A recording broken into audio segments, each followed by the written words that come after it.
Welcome, everyone. This is your friend, the DN WhatIf, here with another exciting fanfiction. Today, we're diving into the story of what if Deku became the inventor of Zero? If you enjoy this video, don't forget to hit that like button and subscribe for more fanfiction content just like this. Now, let's get started with the fanfic. It was a seemingly normal day when Midoriya Izuku's life got flipped upside down. The sky was clear and the sun shined brightly from above. He and his mom were buying school supplies. The tiny 8-year-old could tell something was wrong with his mom today. He didn't worry. It was his mom. If anything happened, she'd protect him. He should have worried. Izuku entered the mall with a huge smile on his face. He dragged his mom around from store to store, asking to buy something here and there. "Izuku, honey," his mom said as she looked behind her, "remember what we're here for?" He does. The new school year was coming up soon and he needed supplies. He'd probably need to get a little more if his stuff kept getting destroyed. His smile fell a little when he thought about it. Another year with Kaken and his friends. Another year of being Deku. "Yeah," Izuku replied, a smile spreading across his face again. "Let's go." The pair walked around the mall a bit more to find the stationery store. When they passed the food court, Inko gripped Izuku's hand a little tighter and walked closer to him. Izuku looked at his mom curiously. What was wrong? Well, if something was wrong, then his mom would protect him. He knew his mom wasn't helpless or anything. Especially when he saw he take down a mugger with a single hit. His mom was strong.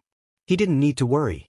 The stationery store was small, but Izuku's interest was piqued.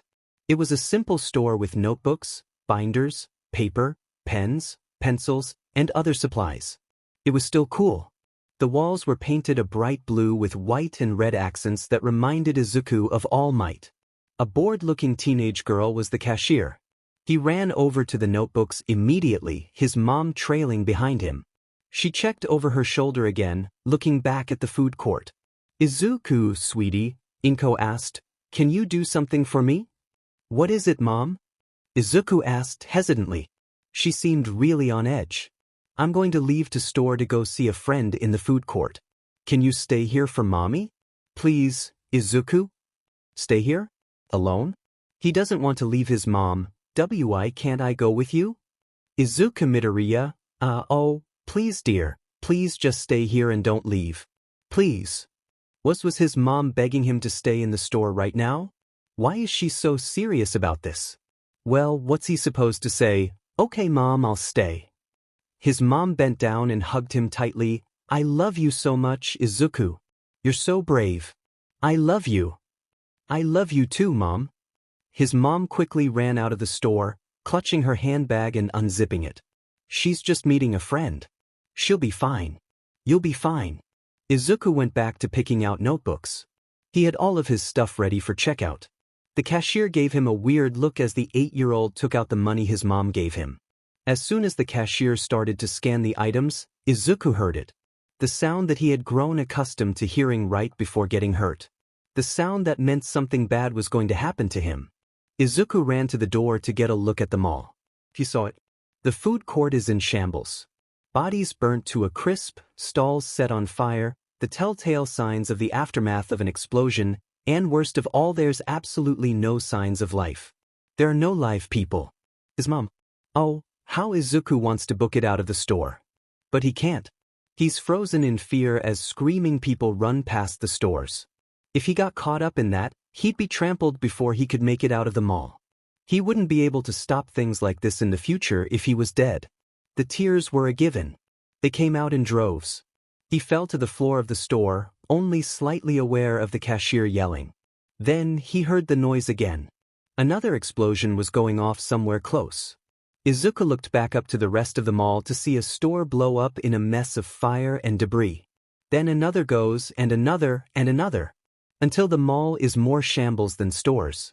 And they're still going. 2 people, villains, Izuku tells himself, walk out to the food court. One in a black business suit and a gold coin in their hand. The features of the villain are covered by the white mask that covers their entire face. The other villains seem to have a mutation quirk. He was big, tough-looking.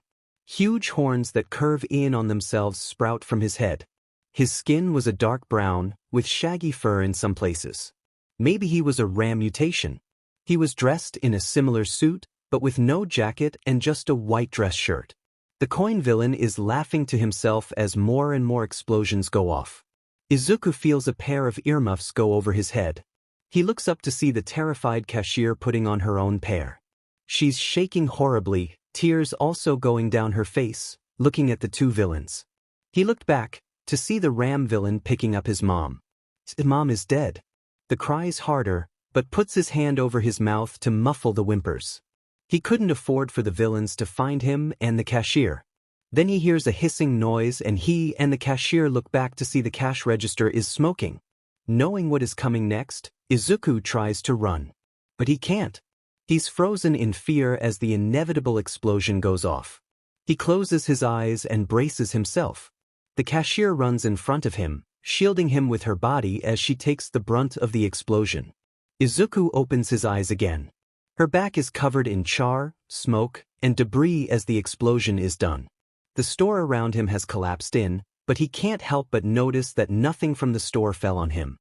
He takes another look at the dead girl in front of him and sees a white light coming off of her.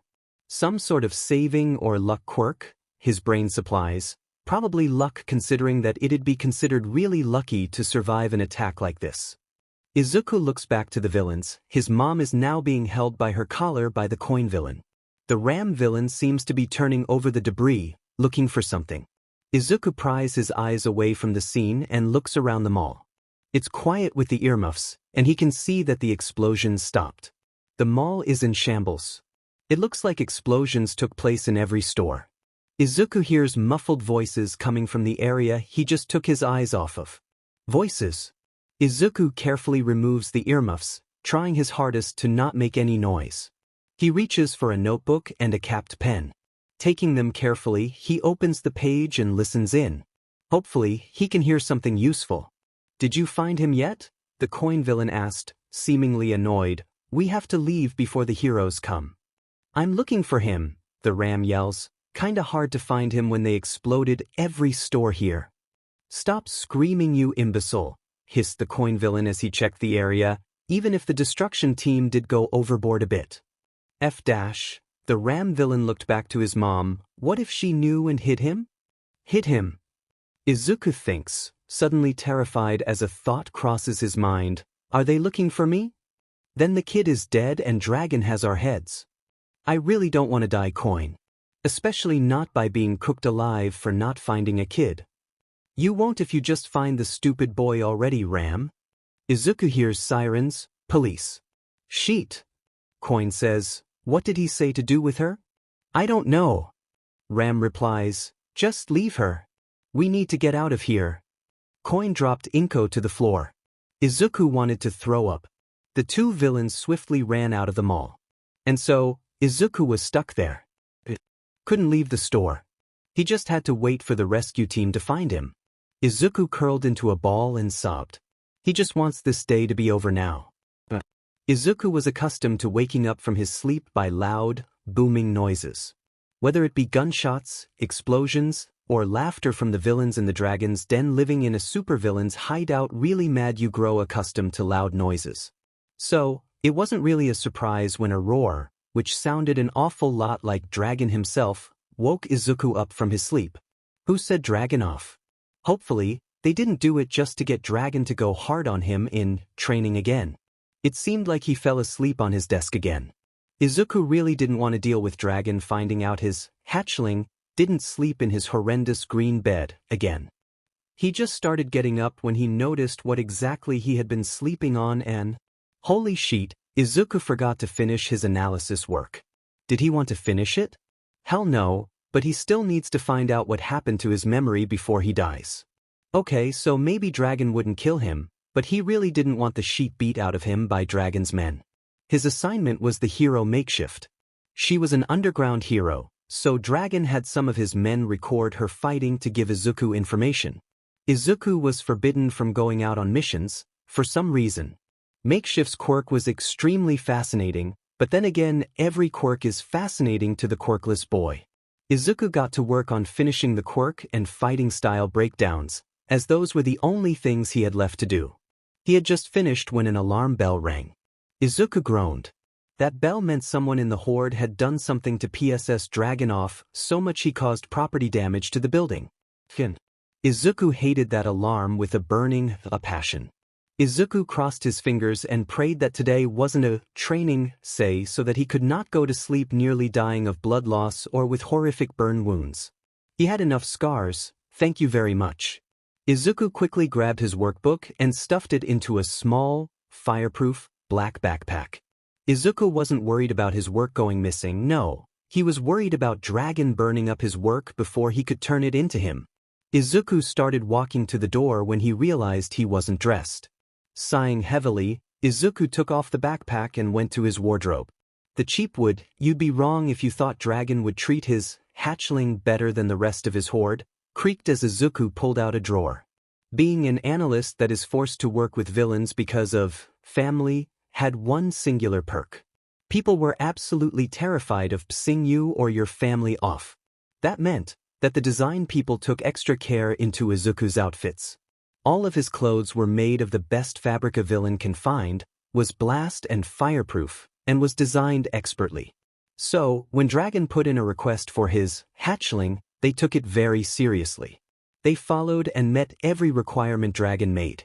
The actual clothes part of Hatchling's outfit were apparently pretty easy to make. It was a simple light gray, turtleneck, long-sleeve sweater. A darker gray, slash-proof overcoat was also a part of Hatchling's outfit. Black slacks and loafers filled Dragons, for some FNG reason, need to make every outfit of his horde have some sort of formal wear. But that wasn't the complete look. No, what made the look was the mask. The mask itself was some type of strong, tight-fitting material, with a see-through area for his eyes. The mask covered his eyes and nose but stopped just before his mouth.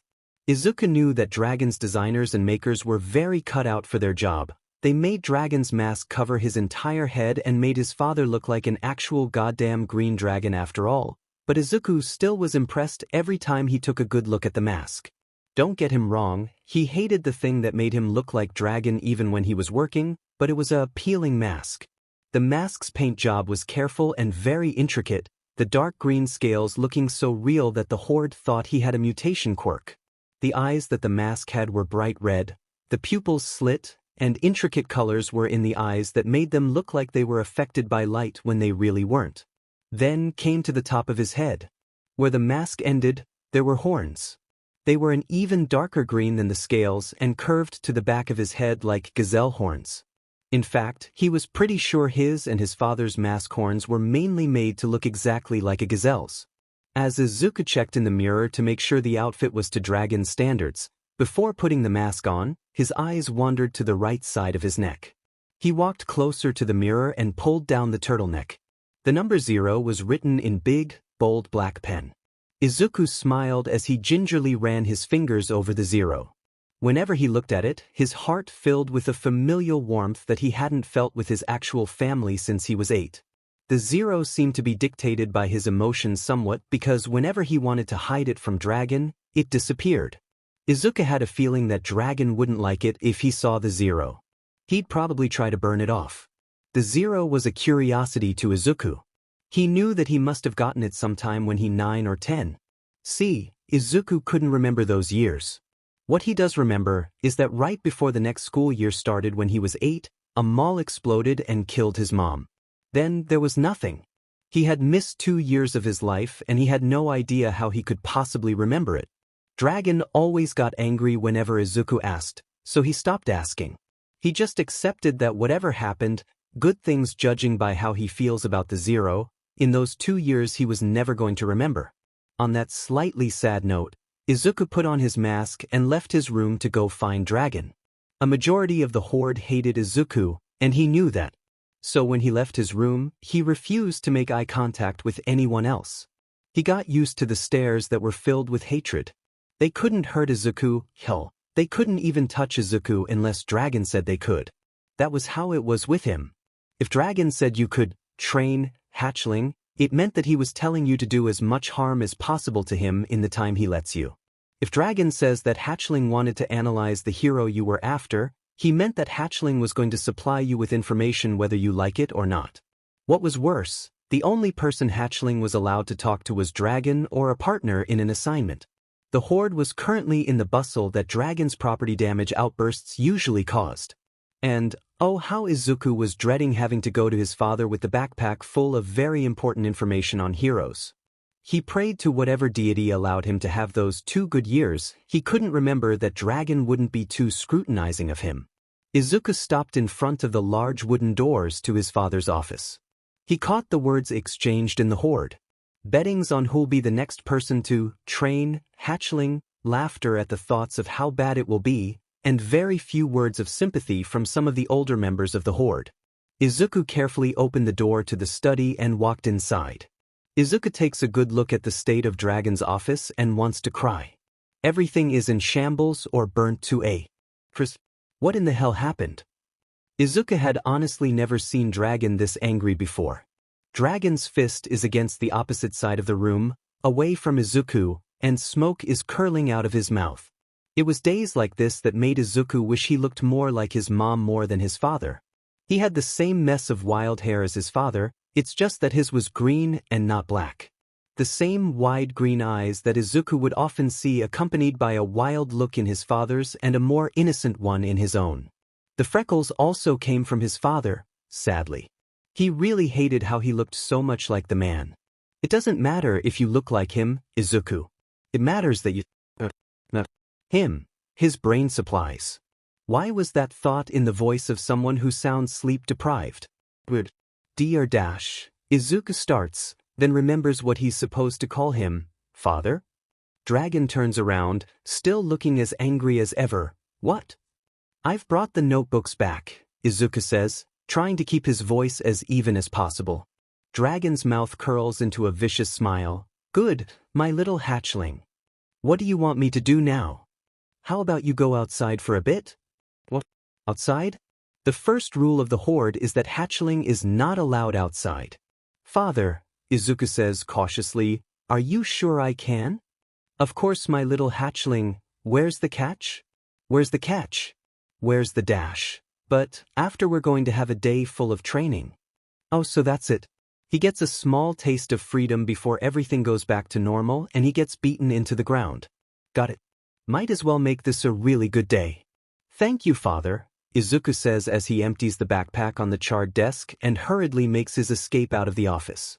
Izuku ran off into his room and hurriedly shuts the door.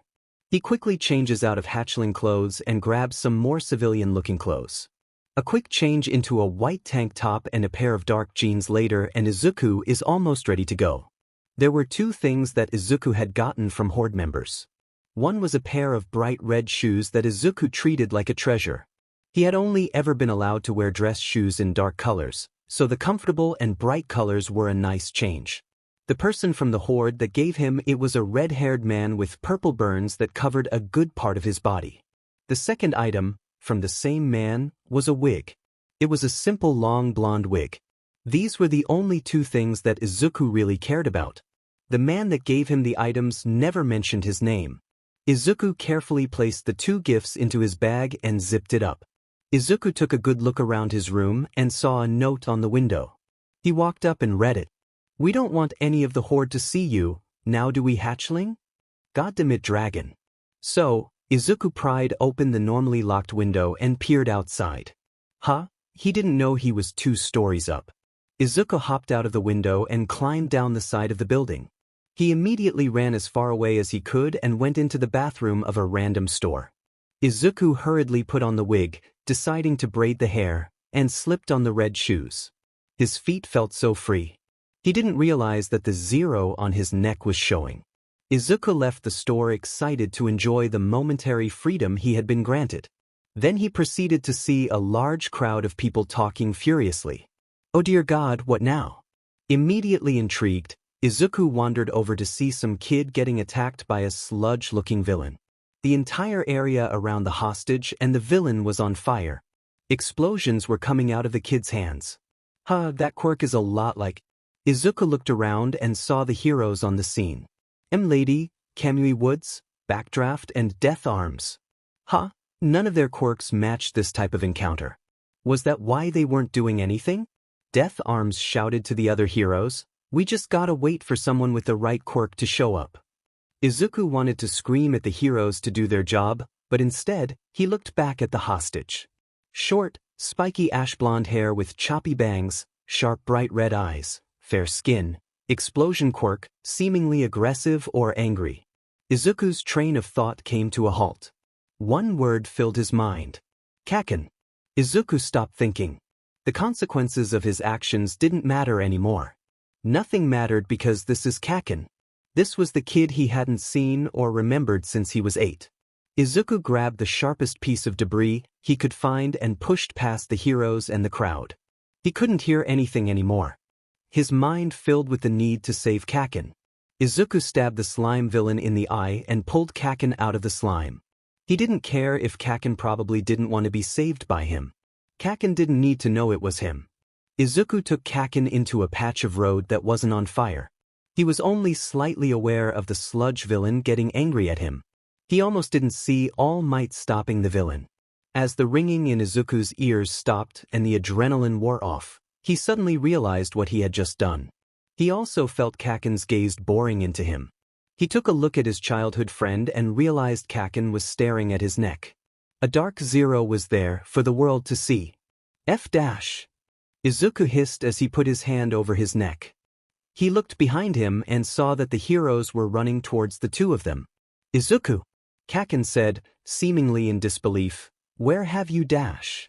As much as Izuku wanted to talk, he couldn't let the heroes know who he was. Izuku ran away as fast as he could. After a while, he went into a store and changed back. He walked back to the horde, a little happy he was able to do at least one heroic thing in his life. The next day Izuku got the training Dragon promised him. As he was bandaging his wounds, he was a little happy to know that his father didn't know about the event. He was unaware of the news headline that spoke of a boy with a zero on his neck, or just the number of people this news affected. Aizawa Shota was very aware of the news headline.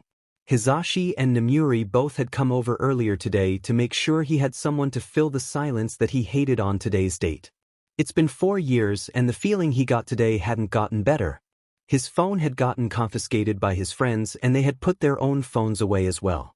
The three of them were eating breakfast at the table, Hizashi and Namuri talking as much as they could. All three of the phones started buzzing with text messages. The messages wouldn't stop, so ignoring the problem wasn't an option. Namuri got up to silence them when she caught a glimpse of the messages. Hizashi, Namuri's eyes were wide with shock, piquing her friend's interest in what the messages were about. "Turn on the news. Now." Namuri went back to silencing their phones as Hizashi and Shota walked over to the TV. As Hizashi turned the TV on, Namuri came back in and sat on the couch with them. The news was about a slime villain that had attacked Bakugo. Shota's heart clenched at the name. Then, there was a video of Bakugo's rescue. A short kid with freckles, familiar green eyes, and long brunette hair stabbed the villain in the eye and dragged Bakugo away. But the trio could only focus on one thing about the boy. The large zero written in pen on the right side of the boy's neck. The news droned on about how the kid ran away as soon as Bakugo was saved, but the trio of heroes stopped caring. Tears were falling down. All three of their cheeks, but none of them cared.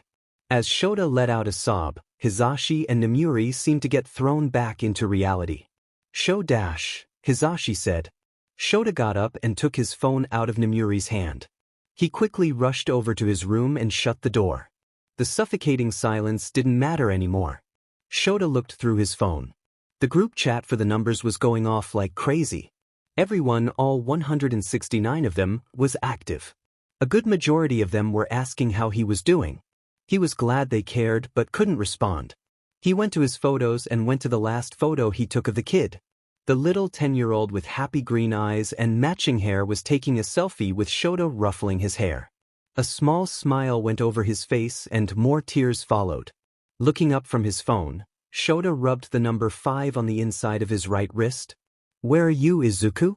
If there was one thing Izuku respected about Dragon's Horde, it was that they kept a professional attitude when working. Sure, they hated him, but they didn't get up in his face about their hatred. The Horde also cared about getting their jobs done in the best way possible, No funny business or stepping out of line. If anyone was unprofessional, Dragon would have a talk with them, and they'd act exactly like the rest of the Horde. This meant that a ton of the Horde's personality was hidden away and only shown when away from the building, Izuku's included. So, when a man-child of a human being stepped into the Horde, everyone took notice. And when he stayed a man-child, everyone began to wonder what was so important about this guy that Dragon let him stay around. Izuku gets that sometimes people came in to get specific members to go through with a plan, but this guy has been here for a month. He'd go in, talk to Dragon, and then walk around a bit until Dragon sent someone to tell him to leave. And he keeps coming back. How this man, the term "ten," used very loosely here, wasn't burnt to a crisp yet was the new mystery in the warehouse. The dude gets set off at practically everything. Izuku had been out of his room to get his meal, which he'd need to take back to his room, and he'd witnessed an argument between the guy and a member of the Horde. The reason for the argument? They disagreed on a video game topic. He has some sort of disintegration quirk because Izuku had seen him put his hand on a chair and then the chair was gone. That probably also works on people. Great. Absolutely wonderful. And don't even get Izuku started on his godforsaken costume. He wears red sneakers, black briefs, and a black v-neck. The worst part though? He has real human hands as part of his costume. Sure, they probably have some sentimental meaning or whatever, but come on. Human hands on a villain costume. Dragon has also been acting off since Hand Guy has been showing up.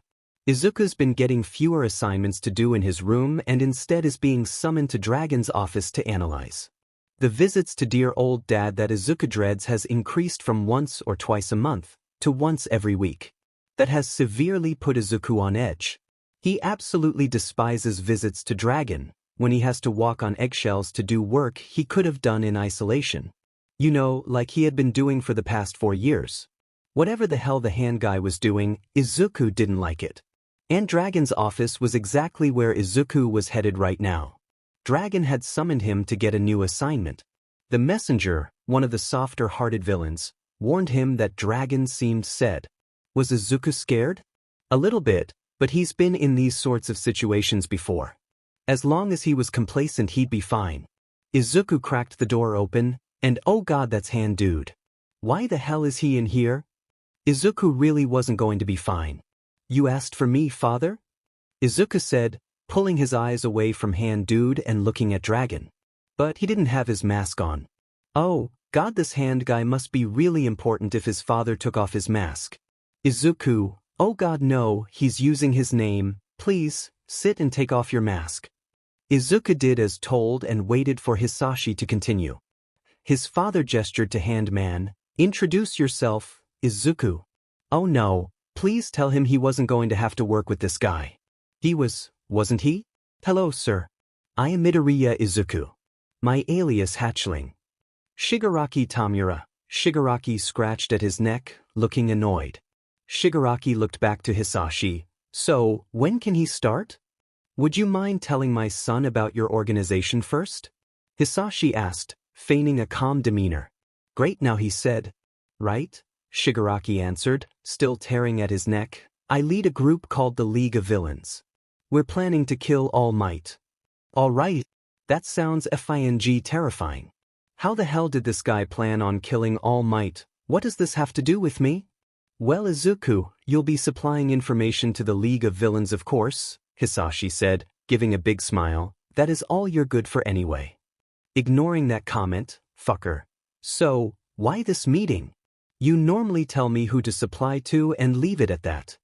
Well, who knew that Hisashi could get any angrier with keeping a passive look? Shigaraki here wants you to supply to the League directly. Very directly. Please get to the point. Watch your mouth, son, Hisashi hissed. Izuku tensed and curled in on himself, then Hisashi glared at Shigaraki. You're going to be working in our headquarters instead of here. I am aware of all of the restrictions Dragon puts on you, so you'll still follow all of that.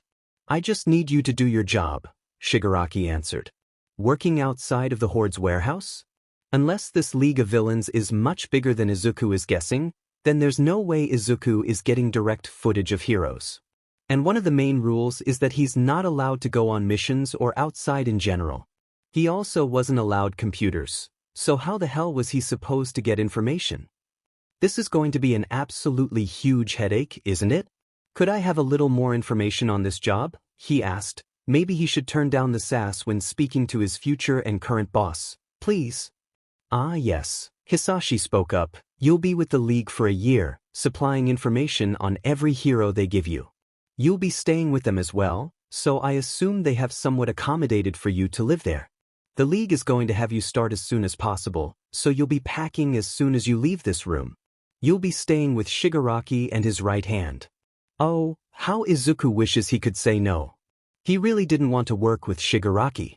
Especially not for an entire year. Something also told him that the League didn't actually accommodate him and were really just giving him a room. But he can't argue with Dragon.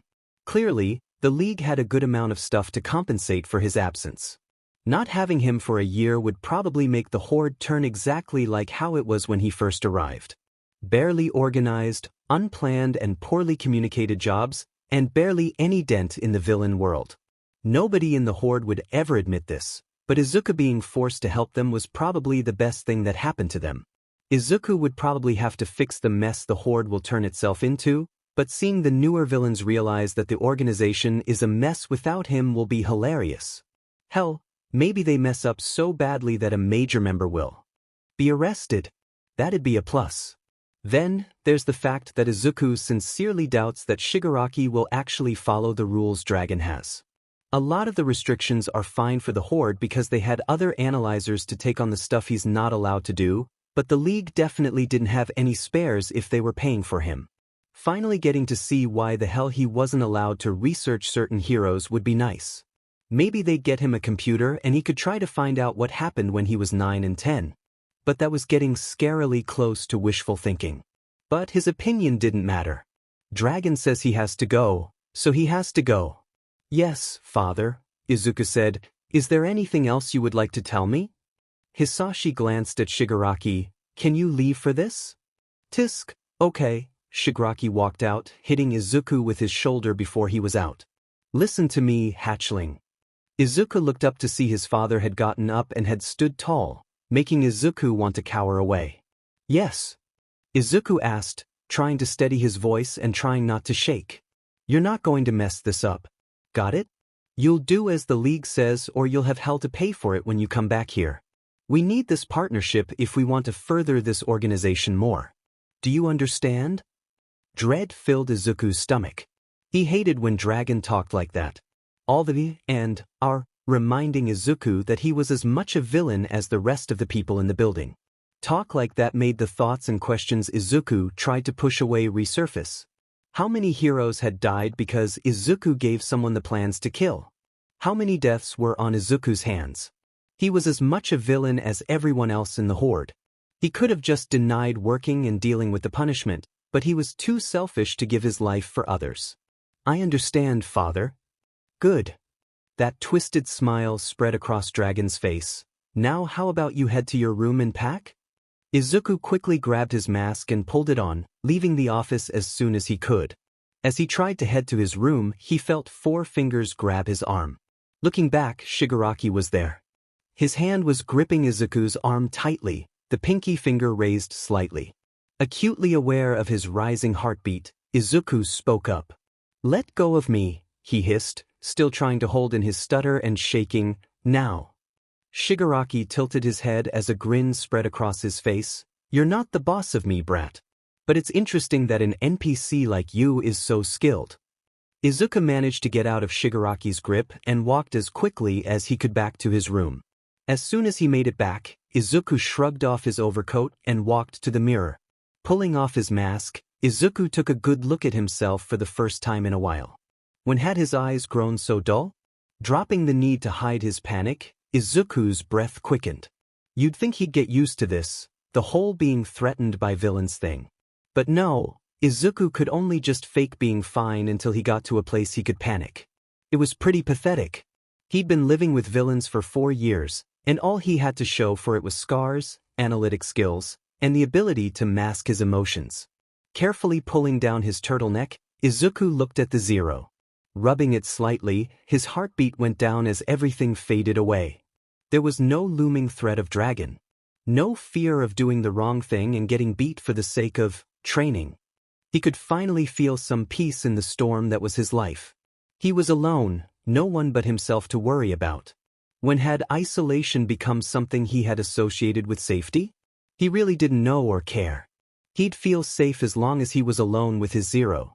As long as he had these few moments to cling on to, he'd be fine. With no future to stay alive for, he'd stay alive just so that he'd have moments of peace.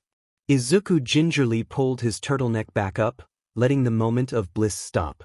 But those moments were luxuries he really couldn't afford to lose himself in. He had a new boss to report to and a brand new workplace. Right now, he really needed to get packing. Izuku moved in with the League of Villains the next day. It has been 2 months since Bakugo had been saved by Izuku, and Shota was getting sad about the lack of progress being made. This was the first sighting of him in 4 years and they got nothing. Along with that, he had expelled all of his students this year. Sure, it left him with more time to find villains and get a tiny bit hopeful that they'd know about Dragon. But he really wished that at least some of his students could have potential. As soon as the buzz about Izuku reappearing came about, most of the UA staff went back to believing they'd never get him back. Shota wasn't one of those people, of course. He'd bring Izuku back home. He made a promise to the problem child and he planned to keep it. Right now, Shota was running across rooftops. Patrol had been pretty quiet, with a couple of muggings and an attempted robbery. But, sadly, nothing to do with Dragon. Then, as Shota was jumping over an alleyway, he heard the name. Dragon. Shota quickly hid and tried to get sight of the people talking. It was 2 men with non-mutation quirks. He was able to immediately recognize the 2 of them as known Horde members. One was Rush, whose quirk had something to do with causing adrenaline rushes. A very creative use of his quirk was causing multiple rushes on his victims and giving them heart attacks. The second man was Colors, whose quirk allowed him to change the color of any non-living object.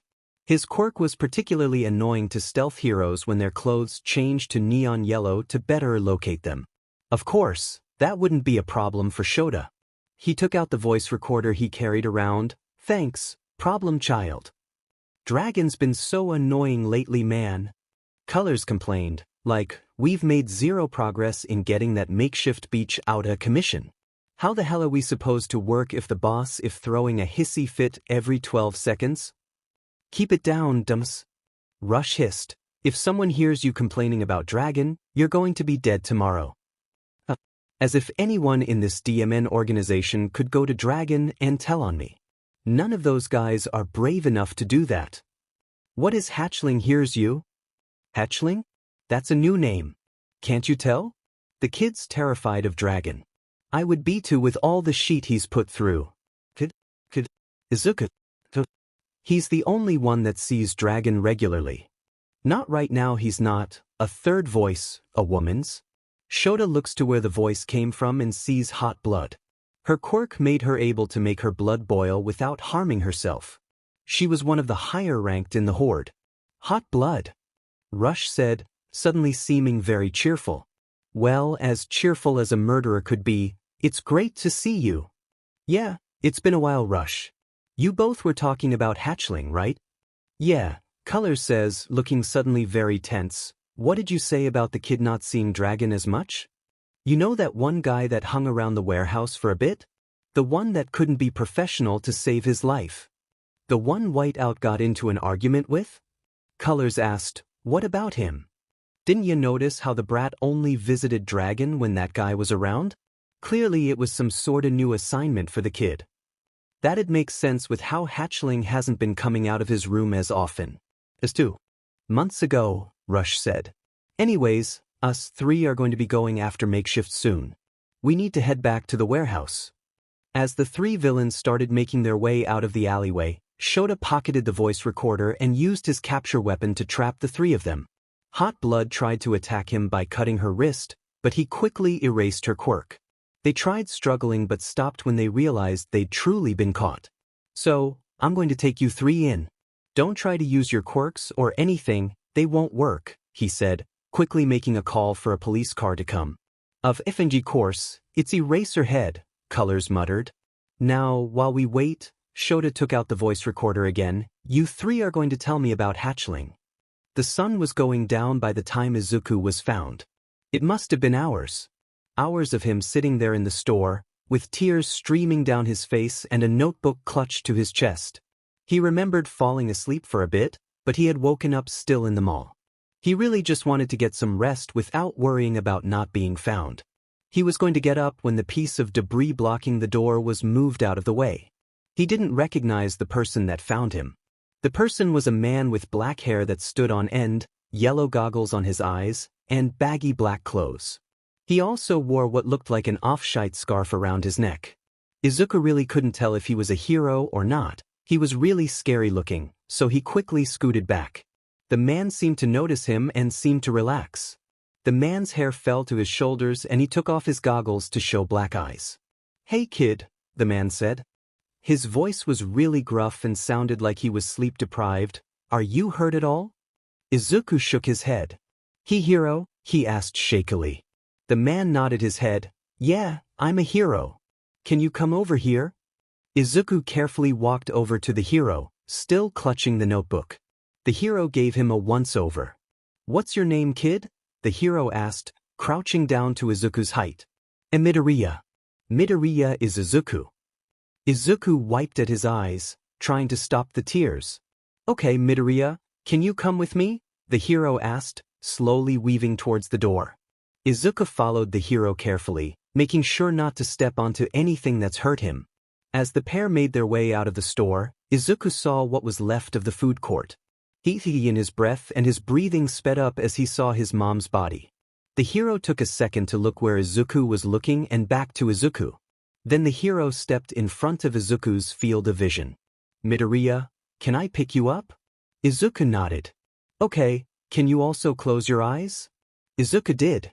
"You can open your eyes again when I tap your back." He felt himself get picked up, and then he started moving. He really wanted to fall asleep, but he couldn't just do that without giving the heroes the notebook. After a bit of silence and moving around, the hero tapped Izuku's back. Izuku peeled his eyes open. He was still in the hero's arms, but he could hear the sirens from ambulances and police cars growing louder. He pushed his hands onto his ears but kept his eyes open. "Too loud," he muttered. The hero stopped and sat Izuku down on a bench. The sirens stopped growing louder, and Izuku took his hands off of his ears and looked up at the hero. He was currently making hand gestures, sign language, to other heroes. He noticed that some of the other heroes included Present Mike and 13. "Midoriya, sure you aren't injured?" the hero asked, turning back to Izuku. "And no, the cashier's quirk saved me," he answered. He tapped the hero, who had gone back to signing to the other heroes, heard the villain's tea-talking. The hero gingerly took the notebook and opened it. His eyes widened as he continued to read. Once he was done, he looked back to Izuku like he wanted to ask something. "The woman that they were talking about was my mom," Izuku forced out. He was growing really tired of talking. "Can I sleep, hero?" "It's Eraserhead, and yes, you can sleep." The hero sat with Izuku as he curled into a ball. "You were really brave, kid. A real hero." "Nada, hero that can't be that thanks." Izuku drifted off to sleep. Shota wasn't expecting to see a collapsed mall right before the beginning of his patrol. He wasn't a rescue hero, but he saw that no people were being patched up or anything and decided to help. He really wasn't expecting to be the one to find the only survivor out of the 250 people that were in the mall. The worst part?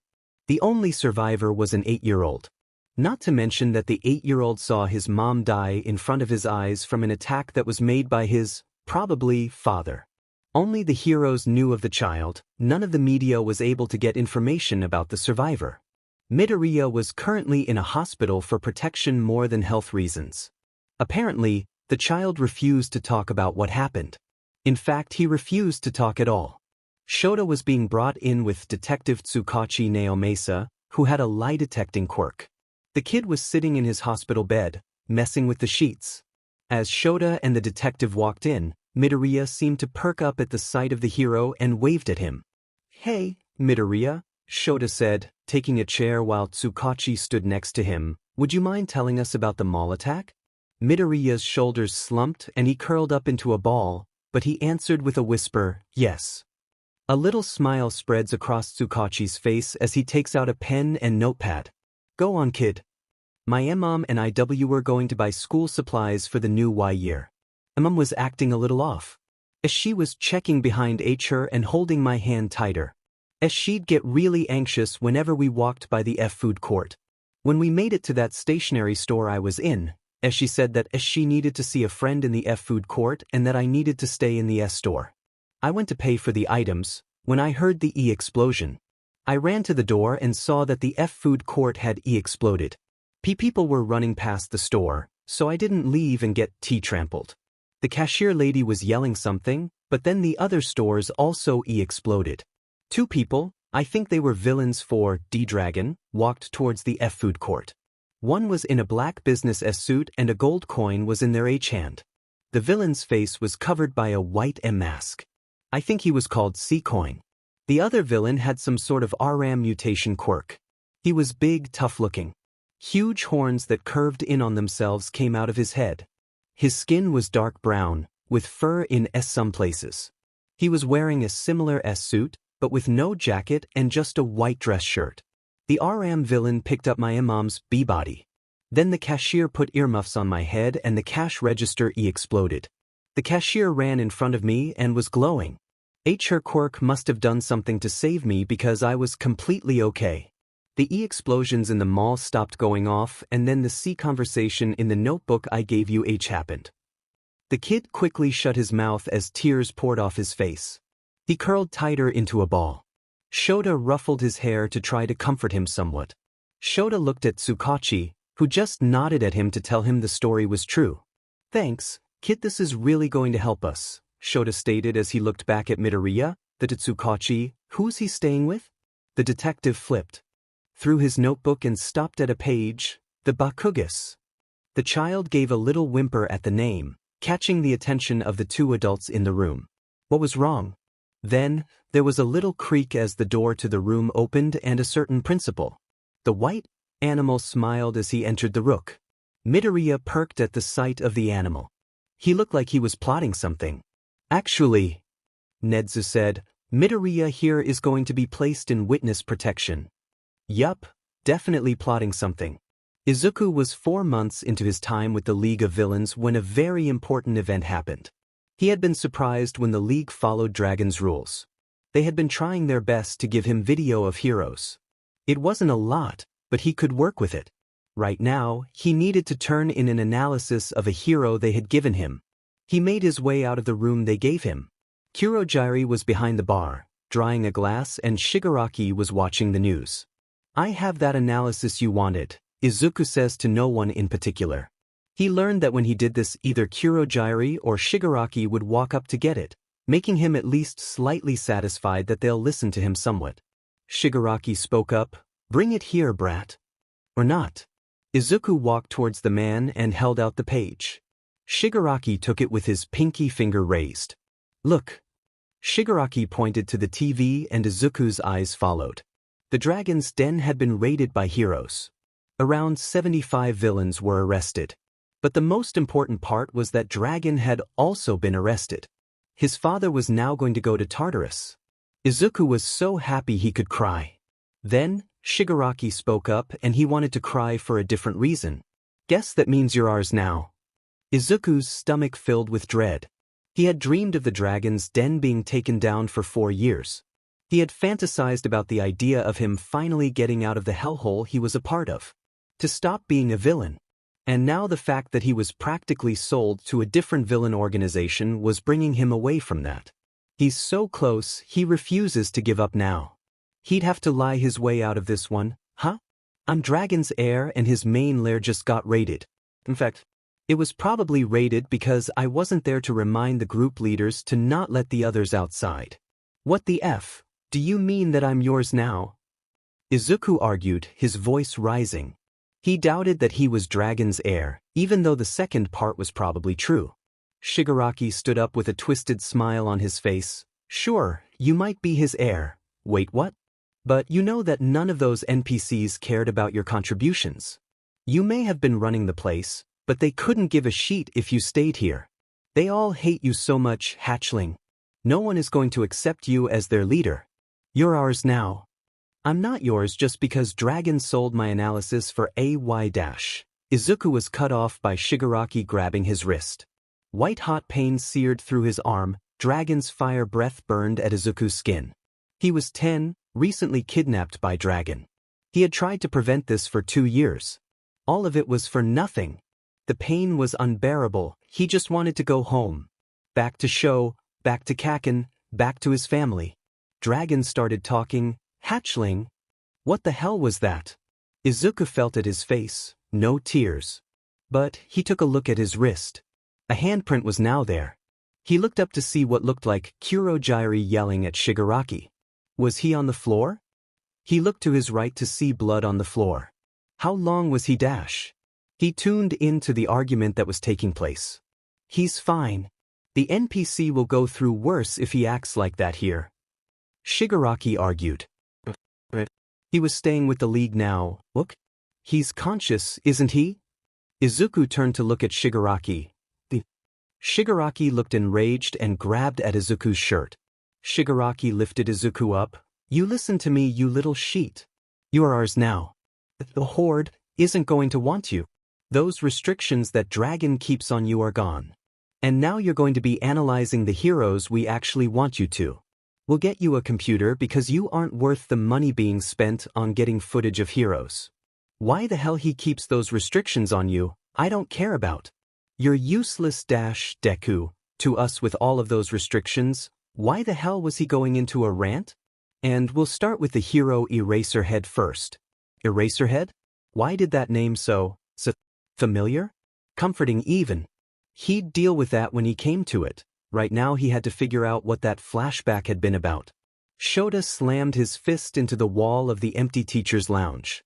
Those 3 months of planning. All of that time it took to get the raid done. And they had come up with nothing regarding Izuku. He wasn't. Shota took his fist off the wall and replaced it with his head. He just wanted his kid back.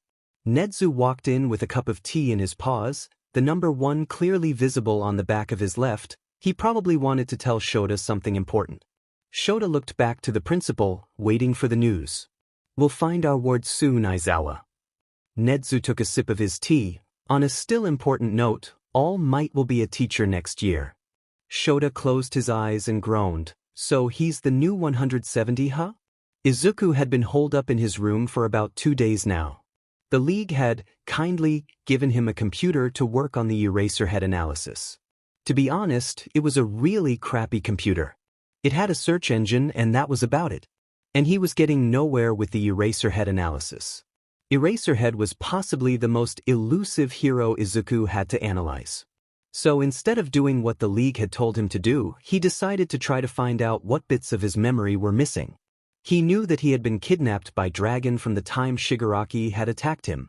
He also knew that Kaken seemed to be a comforting person instead of the bully that Izuku remembered. There was also a person named Sho that Izuku knew. He had people that he considered family somewhere. But that wasn't a lot of information. He was able to deduce that Kaken must have mellowed out or apologized in the 2-year memory gap, and that the Sho person must have been important if he was the first person Izuku thought about when thinking of home. Izuku was still frustrated as to how he met the people he considered family and to how Kaken had mellowed out and become a comforting figure for past Izuku. He started by simply looking up from where he believed his life got flipped upside down, the mall that exploded. Working through the seemingly endless reports of villain attacks on malls was futile, so he tried to recall all he knew about the attack. He was at a mall with a stationery store 6 years ago, where every store exploded from the inside, and he was the sole survivor. With the now substantially narrowed-down search results, he began looking. After an hour, he found what seemed to be what he was looking for. The report matched what little Izuku remembered almost perfectly, with one key factor he had forgotten. Dragon was the one that had instigated the attack. His father had killed his mother, probably when trying to find him. The memory still wasn't there, but some of the blanks were now filled. Izuku still had no lead on how to figure out what was up with the 0 on his neck, But having another reason to hate his father was always something Izuku welcomed. Zero was Izuku's biggest mystery and frustration. He felt like the answer to the question of, where did it come from, was right in front of him, but he was blocked access to it. It must be somewhere in his FING memory that was really starting to PSS him off now. Why was it that what seemed to be some of the most important or comforting parts of his life was blocked off from him? He really just wanted answers, but it seemed that every answer he got was either fake or led to even more questions. The answer of, "Dragon killed Mom," was obvious, but the way kept bugging Izuku. It was another answer that felt like the Zero situation, blocked off from him by his lack of memory. He decided to distract himself from his confusing past with the one thing he was good for, analyzing people. But the more Izuku tried to analyze Eraserhead, the more he realized that the feeling of information being blocked off from him wasn't going away. The exact same feeling was happening with Eraserhead. The little information really bugged him. He felt like he should have more on this hero despite this being his first time analyzing him.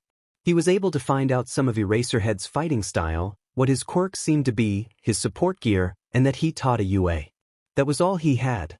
The knowledge that Eraserhead fought close quarters in mainly stealthy ways, that the hero had some sort of erasure quirk that seemed to do with his eyes, that he had a capture scarf to detain his enemies, and that he was a teacher was all Izuku had on the hero. Eraserhead was so elusive that Izuku couldn't even get his name. But there was something different about this feeling of being blocked off. The want to know from the mall attack was different than the sheer importance Izuku felt when he couldn't find Eraserhead info. He felt like it was really important that he knew more about Eraserhead.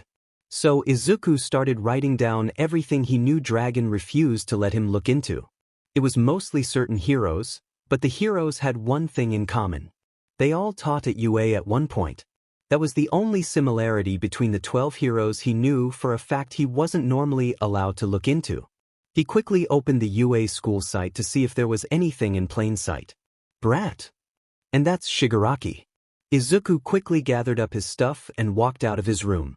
He walked down the hallway to the bar. Yes. Izuku asked, "Is there something you need?" "I'm kinda busy." "Watch your mouth." Izuku felt himself seize up at the thought of the same thing that happened 2 days ago happening again. "How are you healing, Midoriya?" Kurogiri asked.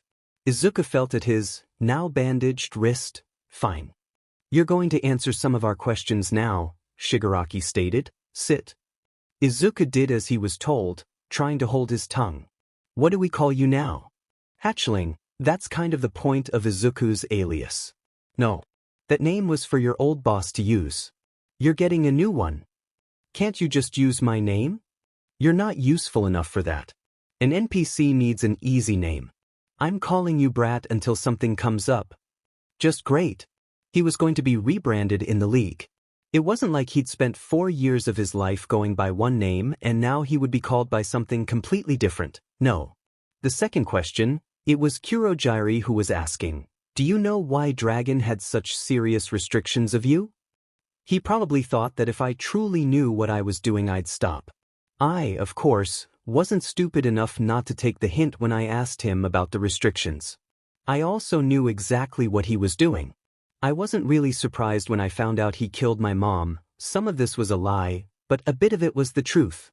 Izuku knew now that he had something to do with UA and the restrictions were to make him believe the lie that he wasn't kidnapped. Izuku wasn't surprised when he found out about Dragon killing his mom. Third question, it was Shigaraki again. "One of those Demon rules was that we couldn't ask about your quirk. Tell us what it is. I know all those NPCs thought you had some sort of mutation, but that was a mask. What's really your quirk?" Izuku really didn't want to tell them, but he had to. "I'm Quirkless." There were a few seconds of silence before Shigaraki started cackling. "You really are as useless as Dragon said. So analysis is really all you're good for?" "Yes," Izuku forced out. He knew how to effectively frame murder, he knew tons of fighting styles that he could switch between seamlessly during a fight. His pain tolerance was so high that he could barely feel stab wounds. But no, he was useless. "Wait, Kurogiri. Can't you pronounce Izuku as Deku?" "Oh no. Oh god, no, anything but that name again." Please, no, not the name. I think I like that. So, you're not Hatchling anymore. Your new name is Deku. Why did life hate him so much? Izuku found out about it by pure accident. He had spent another 3 months with the League. They kept giving him assignments on current UA heroes. Izuku figured that they were probably going to attack UA, but he couldn't figure out why.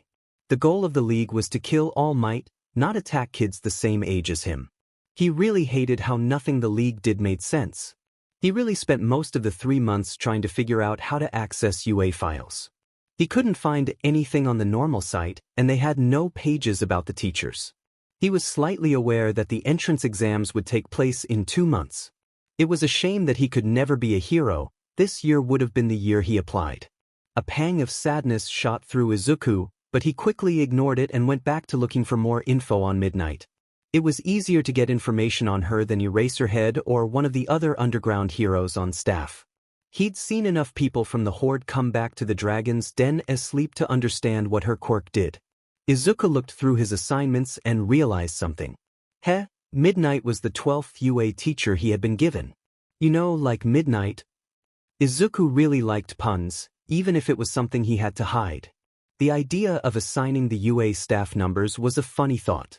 Nedzu would probably be 1, Midnight would be 12, and 13 would be 13. The number system. He typed out UA staff number system and pressed enter, but realized that he hadn't such to the search bar. He moved his mouse to open the search tab when the UA site went black. Names in white lettering went over the black screen. They were normal names, then hero names, then a number, and finally a body part. Izuku touched his neck, feeling the safety of his zero wash over him. Did he just find exactly what he was looking for by accident? He scrolled through the list. The names and numbers that matched up with the heroes felt right. It felt like the numbers belonged next to the heroes' names. He looked at the names on numbers 1. The names felt the most right out of all of them. Izuku felt like he was the one that picked them out. Nedzu has the number 1 on the back of his left paw, with Recovery Girl a 2 on the inside of her left hand, Lunch Rush has 3 on his right shoulder blade, and Hound Dog a 4 on the nape of his neck. It made sense. If the numbers matter for communication or something, then the people that talk to the entire school made sense to have the first 4 spots. Eraserhead Izawa Shota.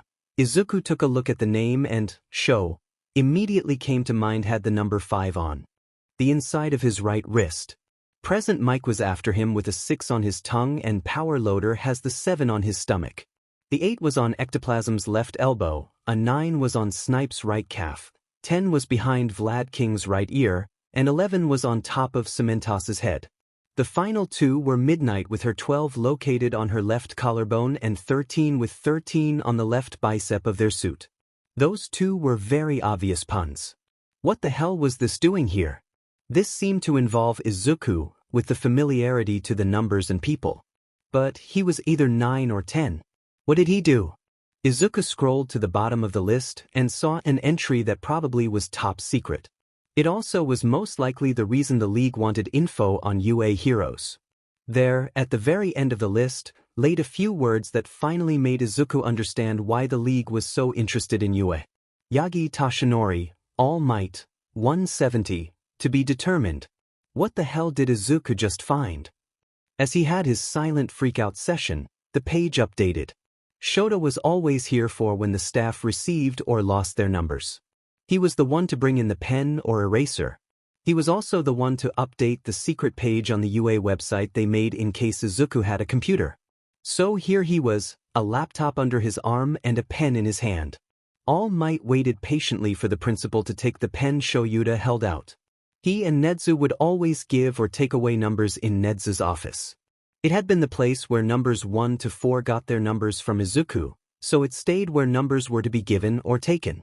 Nedzu carefully took the pen in his paw and walked over to the true form of All Might. Nedzu uncapped the pen and All Might lifted up his shirt to show the scar that spread across the left side of his chest.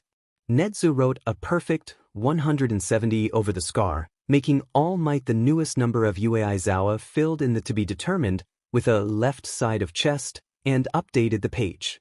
Nedzu recapped the pen and handed it back to Shota, who took it. Nedzu nodded to Shota, and so Shota spoke. Now, Shota said in the most serious tone he could muster, I'll be telling you about the reason for the numbers. A secret little inventor with a 0 on his neck and how we, the UA faculty, has made a promise to bring him back here, home. A certain Midoriya Izuku. The voice of present Mike filled Shota's ears. He sat in the tower with the rest of the teachers, all watching the screens as Mike yelled at the examinees to get moving. Shota watched as they went through the exam, earning themselves villain points and rescue points as the exam went on.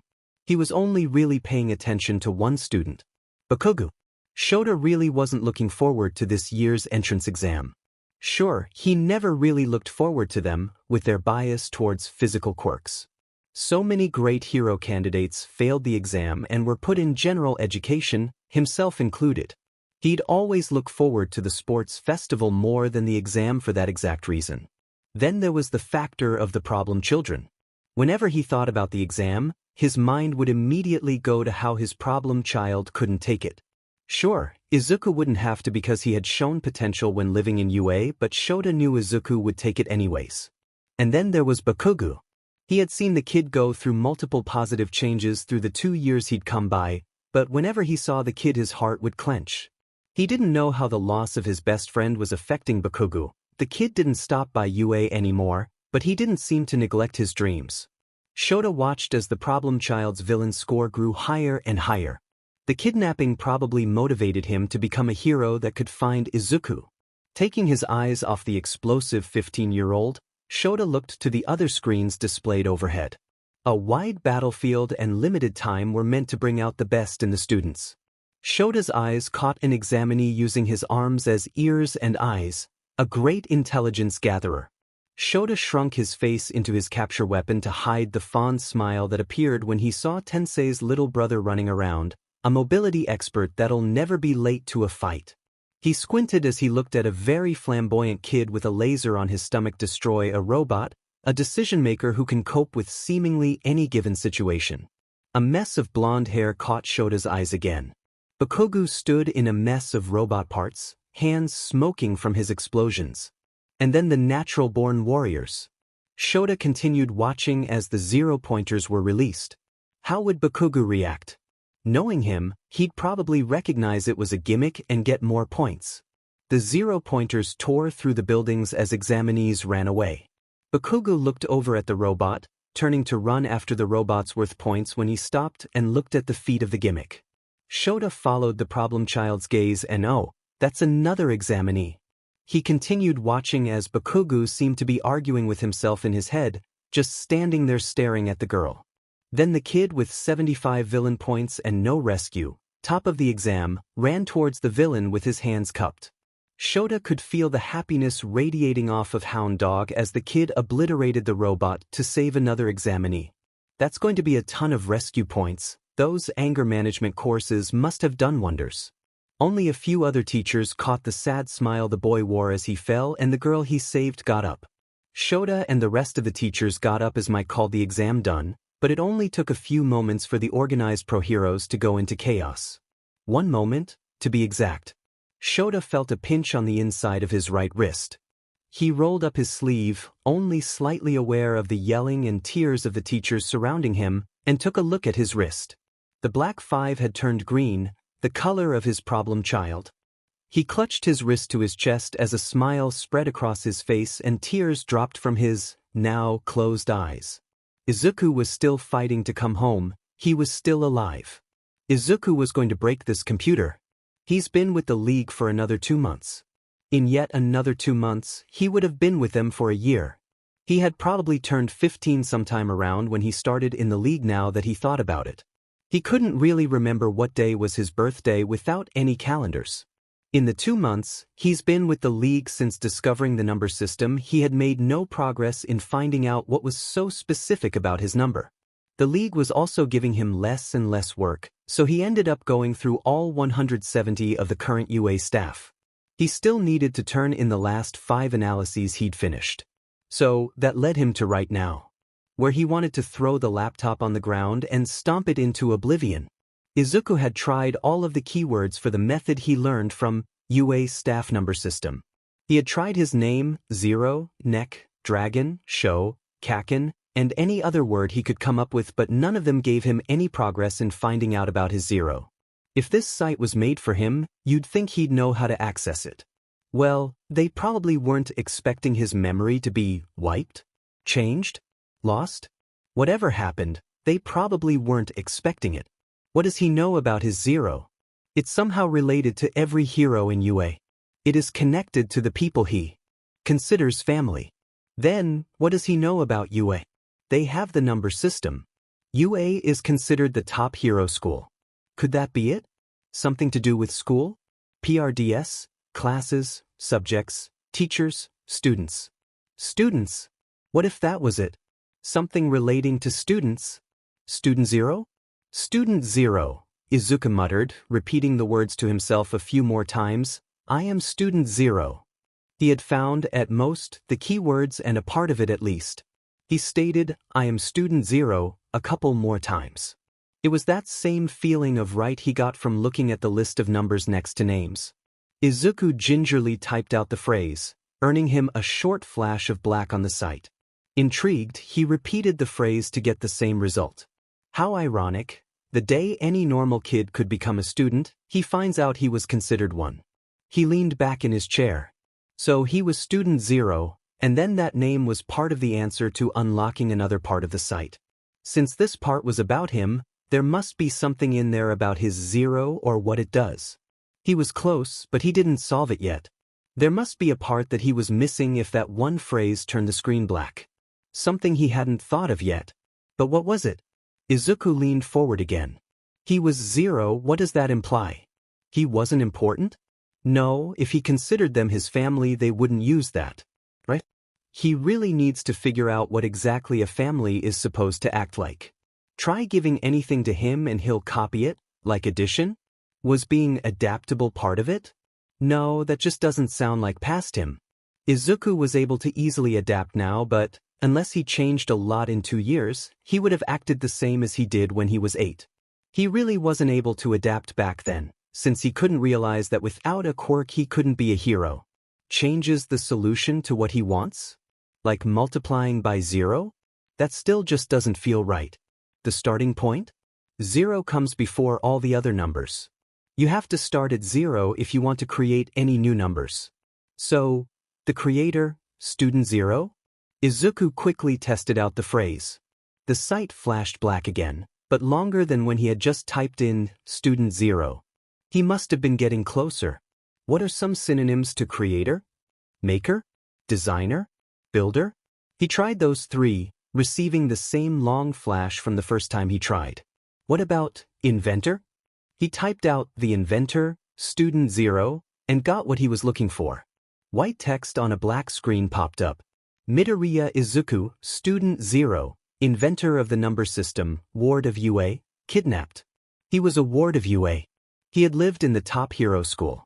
Izuku had expected a lot of reasons for being related to UA, but that wasn't one of them. The reason being that heroes were suspicious of him was fine. The reason being that they wanted information on Dragon was fine.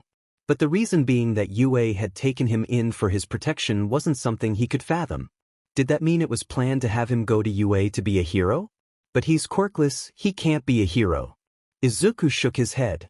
He needs to go to UA to get answers, which means he'll have to fight to go there.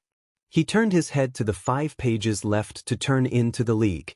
He had been cutting back on the quality of the analysis he gave since he figured he was connected to UA, but he had never tried to falsify information. Izuku erased the analysis he had written on each of the heroes' fighting styles and replaced it with believable but false information. He got up and placed his pen in his pocket. He got rid of any evidence of the site. He left his room into the empty hallway. As he made his way towards the bar he heard voices. One he could recognize as Shigaraki, the other was a mystery. It sounded like a man, but that was all Izuku could tell. He waited by the door to the bar and eavesdropped. The Nomu, Shigaraki spoke, how is it? Wonderfully Tamura, the other voice spoke. Given name?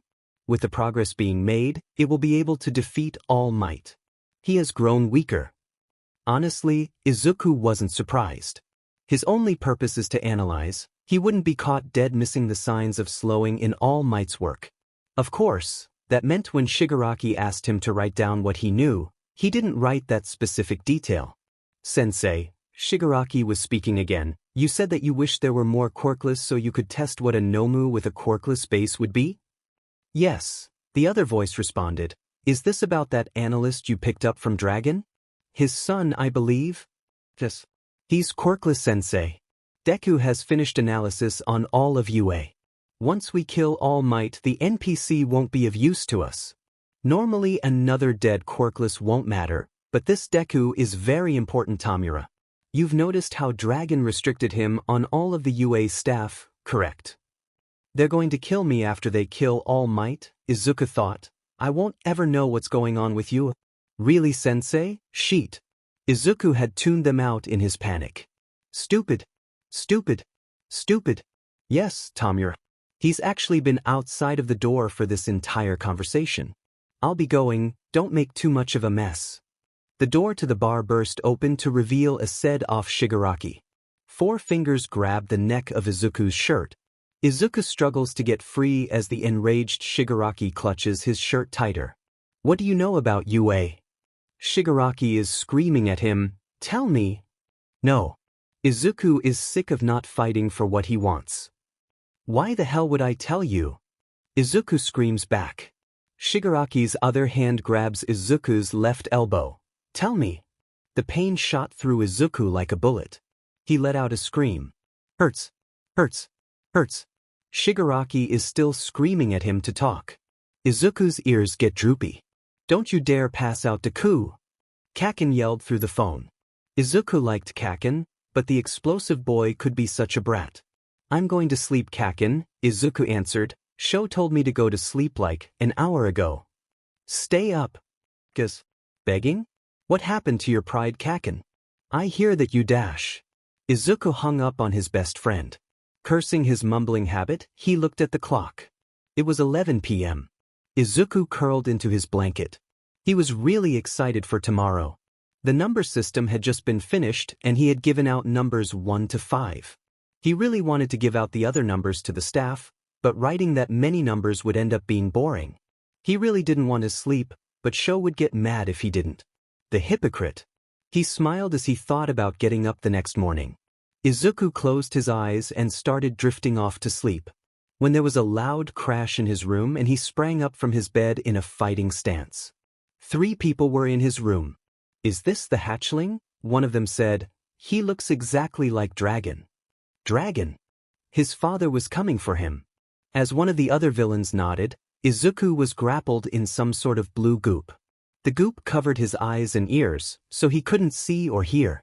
Izuku felt himself being lifted up. Izuku thrashed in the grip until his hand was to his neck, right where his 0 was. He pinched his 0. He knew that the panic pinch was going to cause chaos in the 5 numbers. But they needed to know now instead of later. I'm going to fight to come home. I'll stay alive for my family. Izuku woke up on the floor of the room the league gave him. At least, that's what he thinks it is. The surrounding area was stripped of all furniture. Izuku's eyes caught the chains that wrapped around his ankles, which dug into the ground to stop him from walking. But Izuku's mind was still on the memory. That had been the moment he was kidnapped by Dragon. His hand hovered over his 0. A panic pinch? I can tell them. Izuku pinched his 0. I'm fighting to come home. I'm alive. The media is the worst. This Shota learned quite a long time ago. The media are vultures. So when All Might turned out to be a UA teacher, they immediately ate that up.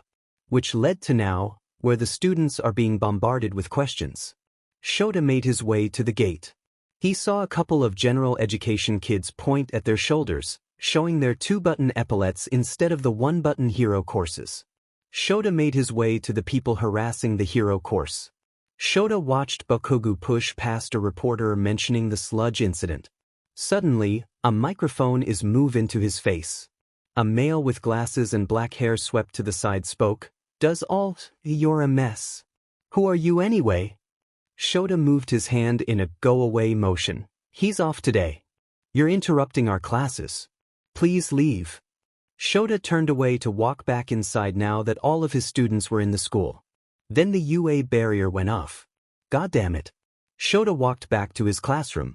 After going over the battle training, Shota told 1A to go and pick a representative. The 18 students in the class, he'd expelled 2 of them, ended up with Ida and Momo being tied for class president. Deciding to decide the answer tomorrow, the class left. Shota was now in the teacher's lounge, sleeping of course. Mike then came barging in, fuming. Sighing, Shota sat up to look at his best friend. Mike was almost always so happy-go-lucky, so seeing him this angry wasn't something you'd see often. Mike firmly sat down on one of the couches. "Want to talk about it?" Shota asked. "You won't believe what they said about you." Mike responded. "Oh, so that's what happened." Shota was used to people talking about him. His appearance and demeanor weren't something people regarded as good. "Mike, we talked about this." "They weren't just talking about you, Shota. Now, that was a problem." Mike sounded very apprehensive about saying that. "They were talking about you and Izuku." Shota knew exactly what Mike was implying now. Some of the other staff must have been talking about him clinging to the idea of bringing the kid back. Everyone on staff wanted him back, but no one knew how to actively try. Shota knew that he was the only one left genuinely thinking that the kid could be brought back. Not to mention everyone knew about how his mood was currently shit. The anniversary was coming up, and no one would bother him on that day. But this year he would be having that field try. A loud blaring alarm went off. "Security level 3 has been broken. All students please evacuate in an orderly fashion." Shota and Mike shot up from their seats and ran to look out the window. The intruders were the media. Cursing, Shota stepped out of the teacher's lounge with Mike following him. "We'll have to hold them off," he said as he ran to the doors. The crowd was now at the doors where Shota and Mike stood. "Give us all might." "He's in there, right?" the crowd shouted. "He's out today," Mike said back, then muttered to Shota, "This is illegal, villainous even. Can we blow them away already?" "They'll write what they want anyway. Let's wait for the cops," Shota said back. The press continued to argue to get a word about All Might. Shota and Mike couldn't see a green-haired kid slip into the school. When Kurojairi came into the room with bandages and a UA uniform after one of Shigaraki's visits, Izuku wanted to punch the misty BSTRD. He was going to have to get into UA, wasn't he? Why the hell would they make him do this after finding out he had some sort of connection to the school? Izuku carefully bandaged his disintegration wounds and took a look at the uniform. Izuku often had fantasized about wearing one of these uniforms, but maybe not in a situation like this. It was a long-sleeve, button-up white shirt, a gray jacket with blue-green stripes, dark blue-green breathes, and a red tie. He cringed at the tie. He really hated ties. He had no clue how to tie one, and then Dragon's whole formal wear thing didn't help either. The jacket had a noticeable difference from what Izuku always saw online. Instead of one epaulette, there were 2 on the shoulders. What does 2 epaulettes means they're in general education, problem child. That's why my first-year photo has them. Problem child? Was that a nickname from the UA years? Izuku took off his outfit and put on the uniform. He left the jacket off, inspecting it. He flipped it inside out to reveal a black jacket instead of the gray one. He put the jacket on the gray side and stuck his pen in the pocket. Wow, he's wearing a UA uniform. Sure, it may have been, probably, stolen and he was using it to help villains and it was a general education one, not hero course, but it was still cool. Kurojairi returned with Shigaraki. Izuku tried to control his shaking as he flipped the jacket to the black side and clutched his pen in his pocket. Had he grown scared of Shigaraki? Absolutely. The man would disintegrate parts of Izuku's skin to try to get him to talk about UA for God's sake. Who wouldn't be scared of that? Not to mention, that was exactly what had happened a couple of minutes ago. "Okay, Deku," Shigaraki said, "you're going to go into UA and find whatever you can about the heroic schedule. You're also going to take whatever else you find necessary." "And if I don't?" Izuku hissed. Shigaraki leaned closer and put 4 fingers on Izuku's shoulder, the 5th scarily close. "Well, we wouldn't want some of those heroes to die, now would we?" Shigaraki gripped Izuku's shoulder harder. "We villains shouldn't let our hard work go to waste." "We villains?" "Because that's what he is." A villain that considers certain heroes his family. But he was a villain willing to die for those heroes, though. Fine. When I tell you to go get the information, you'll go and do that. Kurogyri, warp us to the gates. The warp opened and Shigaraki walked in, with Izuku following him. They were just outside the gates. A giant crowd of the press surrounded the gates as kids walked in. They must have heard of All Might being a teacher as well. Izuku looked at Shigaraki, the man's face spread out into a sadistic grin. Izuku turned his attention to whoever the press was talking to. One student was a short girl with brown eyes and hair. He looked at her shoulders, hero course. She raised her arms as she talked about All Might. There was another student, a tall boy, with short dark blue hair with a very pointed face and glasses. He was also a hero course student. Then, Izuku's eye caught onto familiar blonde hair. Kaken pushed past a reporter. The exact same reporter then stuck his microphone in the face of a scruffy man with black hair. Eraserhead. Eraserhead shoos away the reporter and starts walking off when the UA barrier goes off. The reporters argued and complained about the barrier. Shigaraki started walking towards the gate. The two kept walking until they were at the wall. Shigaraki placed his hand on the wall and it disintegrated away. The crowd of press stared in shock as the gate was now gone. Not missing their chance, they immediately stormed into the school. Izuku looked at Shigaraki as the man gestured for Izuku to walk in. Shouldn't have been so easy to walk close to the school, flip his jacket, and walk in. While making his way to the closest heroics class, 1A, he saw 3 kids running down the basically abandoned hallway. They had just run out of the class labeled 1C. The 3 kids, 2 girls and 1 guy, ran into him. One of the girls fell on her back, the other one tried to help the other girl, and the guy profusely apologized. Izuku told him it was okay.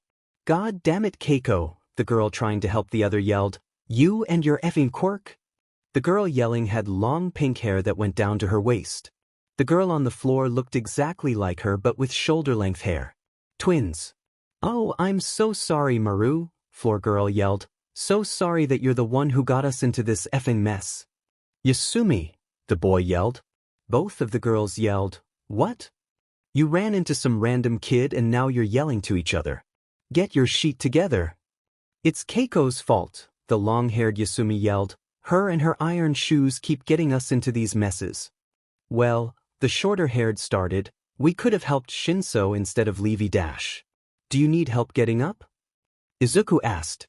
"I doubt you can dash," the girl started before Izuku bent down and easily picked her up bridal style. "She's lighter than actual cement blocks." Izuku carefully placed the girl on her feet. "I have to go, see you around," he said quickly before walking off. He ignored the murmurs from the 3 kids and waited until he heard them leave. Izuku walked down the hallway until he got to the classroom the 3 students just left. Was that a person? He cursed his hero complex as he opened the door to the classroom. It was empty except for a general education student with messy indigo hair who was rapidly breathing and clutching at his chest. His white pupils blown wide and his tired-looking purple eyes looked distressed. Chest problems, rapid breathing, shaking, panic attack. Izuku could always tell what those looked like. He had quite a few after all. He slowly made his way into the view of the boy. He bit his lip as he tried to remember all he knew about helping a person going through a panic attack. "Hello," he said calmly. "Has this happened before? Do you want help?" The purple-haired boy nodded his head repeatedly. "Okay, what do you think is going to help?" The student opened his mouth to respond, but no words came out. He kept opening and closing his mouth, probably trying to will words to come. "How about we try slowing your breathing so you can talk? Is that okay?" The boy nods. "Okay, follow my breathing." Izuku took a deep breath in and the boy repeated the action. Izuku let out the breath, then the action was repeated as well. For a solid 2 minutes, the 2 boys stood there matching their breathing. "Can you talk now?" Izuku asked. "Why yeah," the boy said. "I think I need to sit." The boy staggered towards a desk with Izuku following him. He pulled out a chair and sat down, continuing to breathe in and out. After a couple more minutes, the boy untensed. "Thanks," he said. "Are you going to be okay?" "Yeah, thanks to you." If Izuku wasn't conditioned to not show his emotions, he would have blushed. Not really. I have panic attacks too. All of that stuff was me using my memory and basic human decency to help. Sure. Basic human decency. Did you not see the 3 kids that sprinted out of the class? And you must recognize me. I'm pretty infamous in Gen Edition villainous quirk after all. Izuku scoffed. I'm not really one to care about how quirks are perceived. And I've met enough 6-sheet. I've met enough people to understand when someone is bad or not. I like you, Greenie. Greenie? Shigaraki. He really didn't want to get this guy involved, but he had to. What's your name, Purple?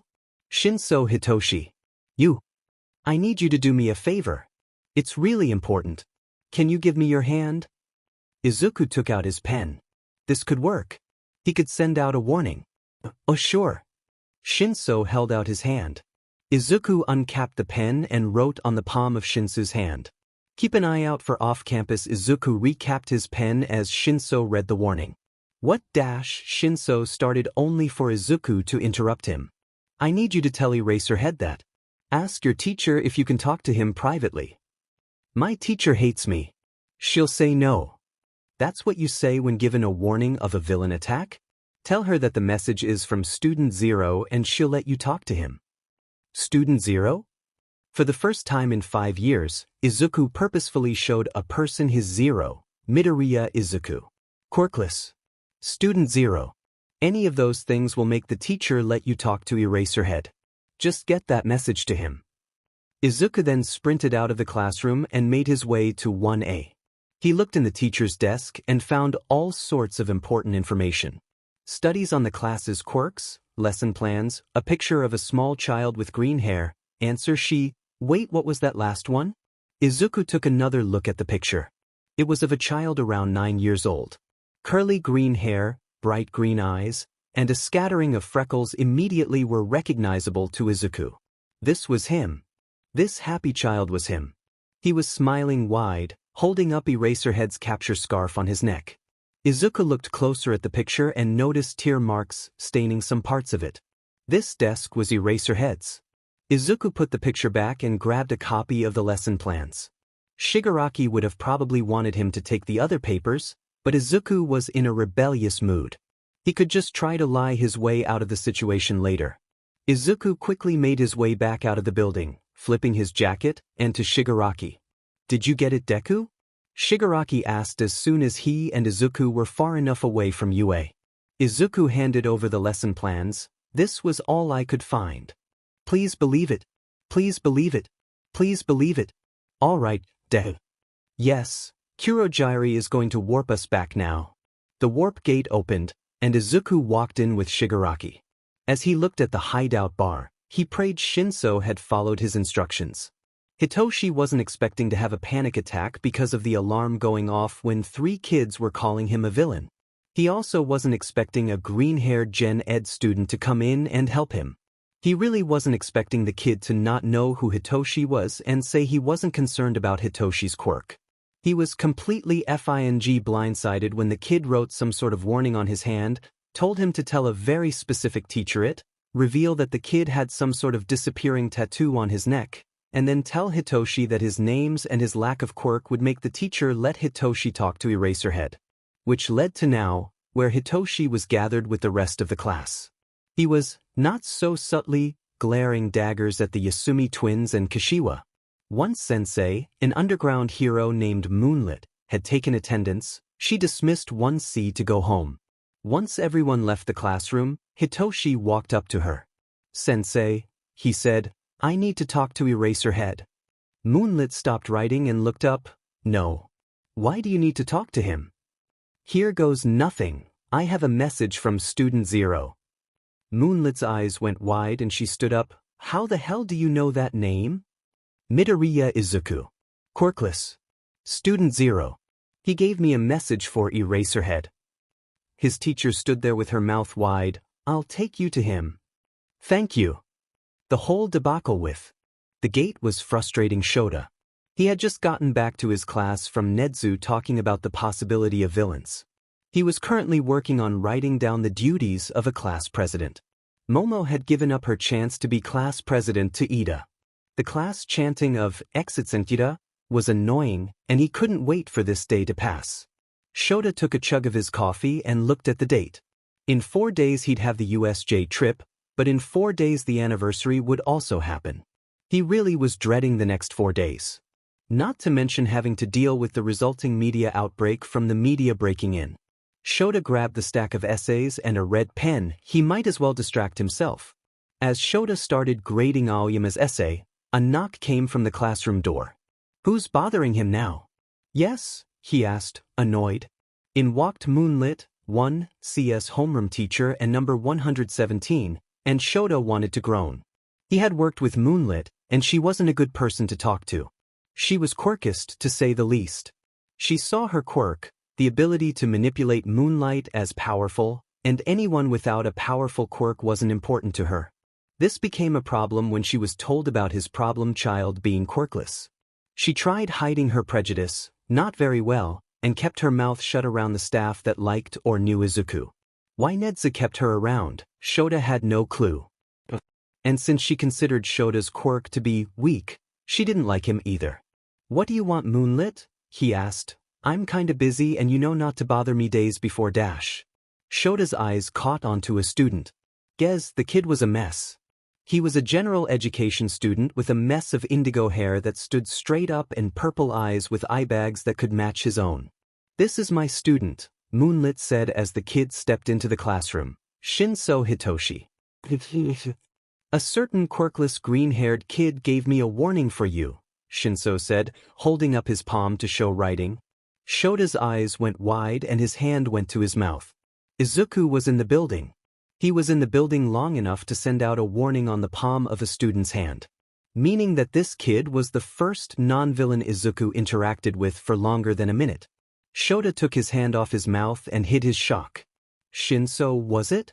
Shota said. "So, you somehow met a person that many powerful people have kept secret for years and is kidnapped by villains. Follow me." Shota walked off, Shinso following him. The pair walked until they got to a room near the teacher's lounge. Shota opened the door. The room was the basic size of a classroom, with couches and coffee tables instead of desks. If you weren't paying attention, you wouldn't see the soundproofing done in the room or the lock that only opened to staff. As heroes, sometimes they needed a place to talk about important topics without interruption. Shota moved into the room and sat on a couch, gesturing for Shinso to sit across from him on the other couch. The student sat. "Now, kid," Shota said, "how the hell did you meet a kid that's been missing for 5 years?" Shinso fiddled with his hands. "It was during lunch. I was in 1C, talking to 3 of my classmates. The alarm went off and my classmates ran out of the classroom. I had a panic attack instead of leaving. I stayed alone in the classroom for about 6 minutes when Midoriya walked in. He was wearing a Gen Ed uniform and I saw bandages on his forearms underneath his jacket. He came up to me and helped me out of my panic attack. I thanked him and he told me that he also has panic attacks." "That's new. Izuku didn't have panic attacks when he was at UA. How did he react when you said thank you?" "He was sort of flat.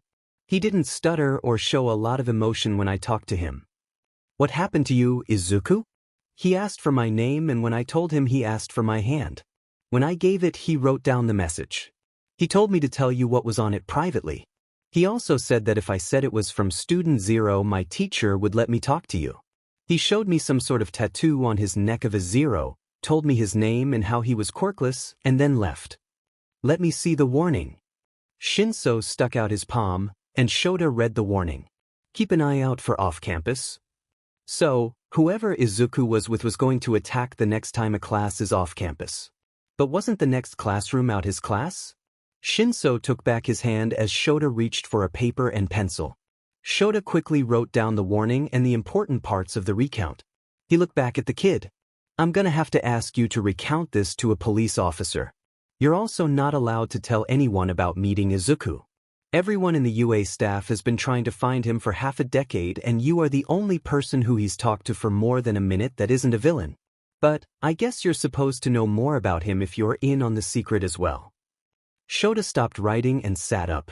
Izuku's mom died in a villain attack by dragon that killed 250 people. He was the only survivor. I was the one who found him completely okay from the quirk of the store's cashier. Sometime during when he was in the hospital, he had met Nedzu and the BSRD had decided to make the kid a ward of UA for witness protection. When the kid was with us, every one of the teachers grew to love him. He had an amazing attitude and great amounts of potential to become a hero. But there was the looming idea that he'd be kidnapped by Dragon and taken to be a part of Dragon's horde. See, Izuku is Dragon's son. So, the kid decided to make the number system of UA.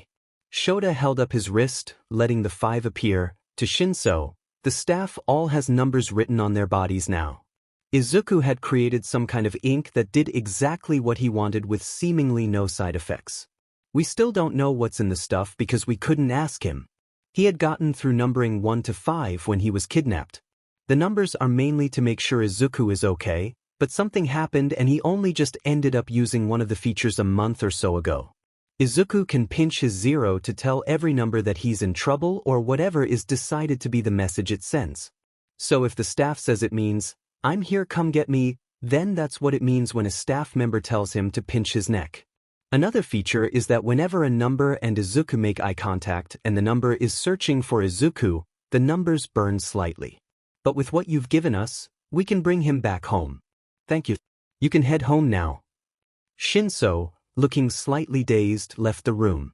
Shota leans back into the couch and puts his hands over his face. So, how the hell is this supposed to work? Make sure 1A doesn't get harmed whilst also making the villains stay long enough to grab Izuku. Also, there sprouts an ironic part of this whole thing. So the 5th anniversary of the kidnapping is the day we get him back. A day after the UA break-in, Izuku figured out where exactly the League was going to hit.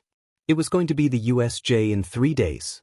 3 days and a group of untrained children are going to be fighting villains while their teachers do the same. Sure, they would be heroes in training, but they're still kids around Izuku's age.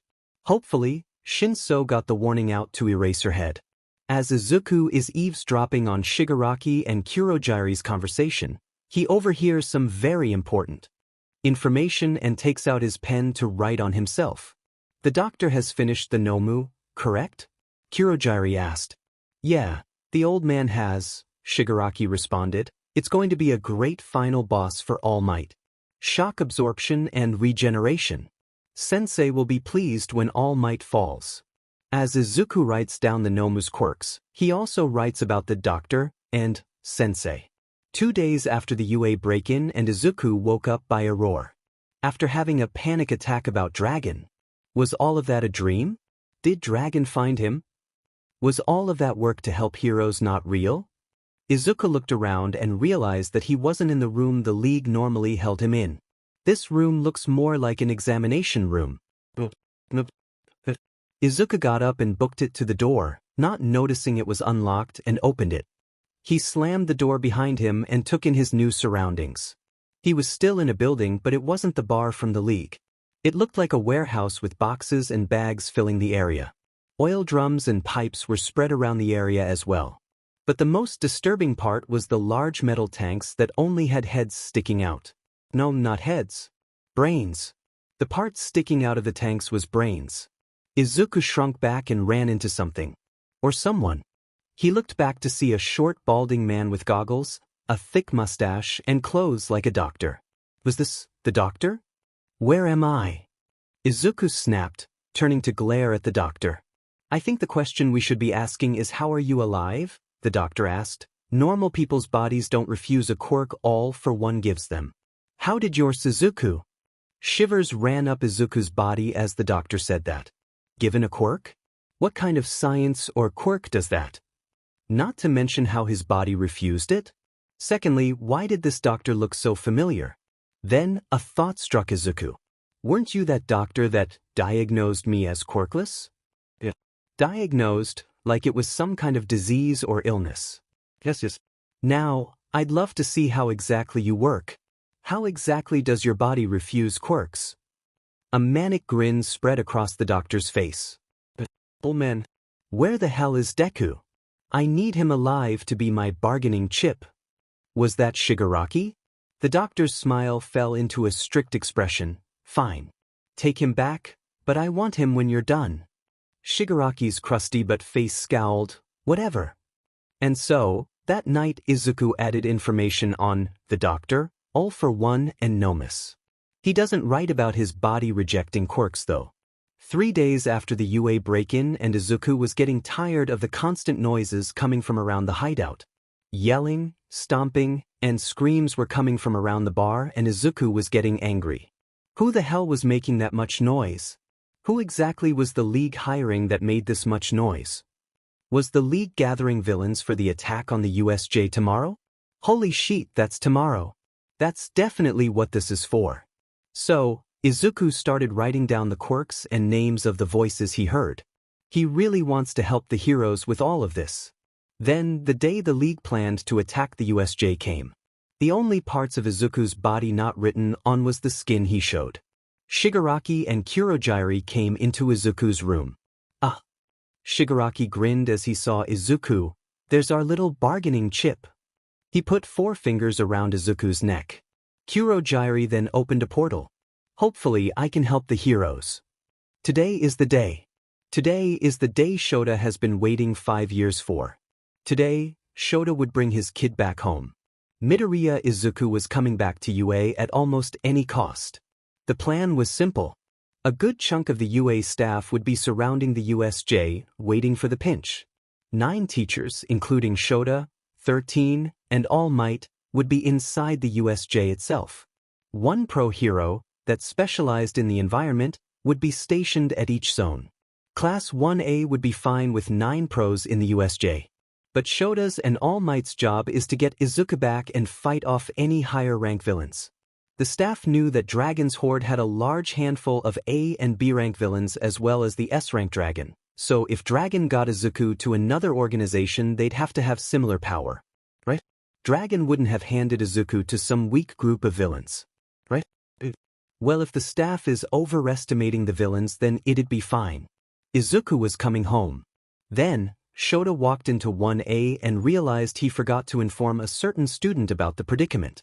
Bakugo was Izuku's best friend and he had no idea of the plan to bring Shota's problem child back. Shota internally groaned as his class straightened up and stopped talking at the sight of him walking in. How had he forgotten to tell Bakugo? The kid had mellowed out substantially, but he was still the explosive brat that nicknamed Shota Hobo Teacher when he was 9. Not to mention this would bring up the inevitable conversation about Izuku that Shota was dreading having with the brat. Shota stood at the podium in front of his class. The 18 students waited for him to start talking. Might as well get this day started. For today's basic hero training, All Might, myself, and 1 other will be supervising, Shota stated. A soft murmur spread across the class as Zero raised his hand, leaning forward. What are we doing exactly? Zero asked. Shota held up a card, the word rescue in big letters written on it. You'll be preparing for disaster relief, from fire to floods. Shota winced as his class yelled out, "It's rescue training." Chatter filled the classroom. Rescue? Huh? This sounds like another rough day. This is what being a hero's all about. I'm pumped. I'll be right at home in a flood ribbit. Shota glared at his class. These kids were always so loud. I'm not done. The class quieted as Shota continued. It's up to you whether you wear your costumes or not. Some of them aren't suited for rescue. Shota pressed the button on the remote, the costumes coming out of the wall. The training site is a bit remote so we'll be going by bus. That's all. Get ready. As the class all grabbed their costumes, Shota noticed how the problem child frowned down at the case in his arms. The rest of the class filled out of the classroom, talking about the training, but Bakugo stayed in the class until everyone but Shota left. Bakugo, Shota said. The kid flinched and looked back at Shota. Are you going to get in costume or not?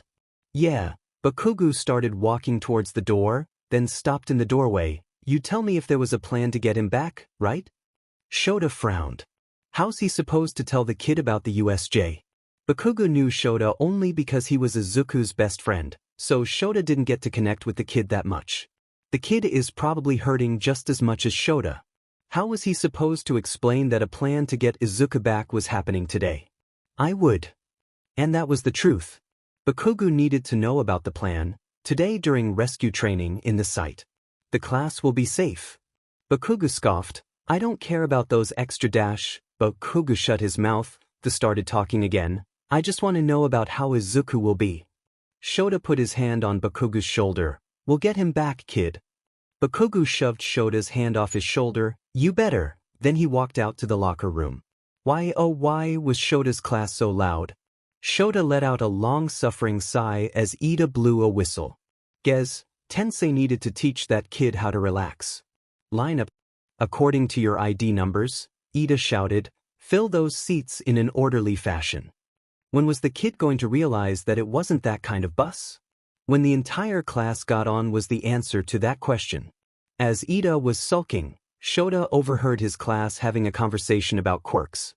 My hardening isn't as cool as your guys' quirks, Kirishima said. I'm good in a fight but it's really boring. So, Kirishima needs some self-confidence. Noted. Ashido-kude, Kiri. Your quirk is more than enough to go pro. Pro! Aoyama exclaimed, don't forget that heroes also have to worry about popular appeal. My naval laser is both strong and cool. Perfect for a pro. Yeah, as long as you don't blow up your stomach, sweetie, Ashido said sickly sweet. You want to talk about strong and cool? That'd be Bakugo and Todoroki. Shota huffed out a quiet laugh. The problem child must have liked that. Well, yeah, Tsuyu said, but Bakugo is too unhinged to be popular. Oi! Bakugo said loudly, but not quite a yell. I'm not that bad anymore, Frogface. Anymore? We're here. Everyone off, Shota said as he made his way out of the bus. Looking at the outside of the USJ, Shota rubbed his number. Only a couple more hours and then Izuku will be back. In hours of fighting, Izuku will come home. The class made their way inside, in awe at the different zones. Whoa! Is this Universal Studios Japan?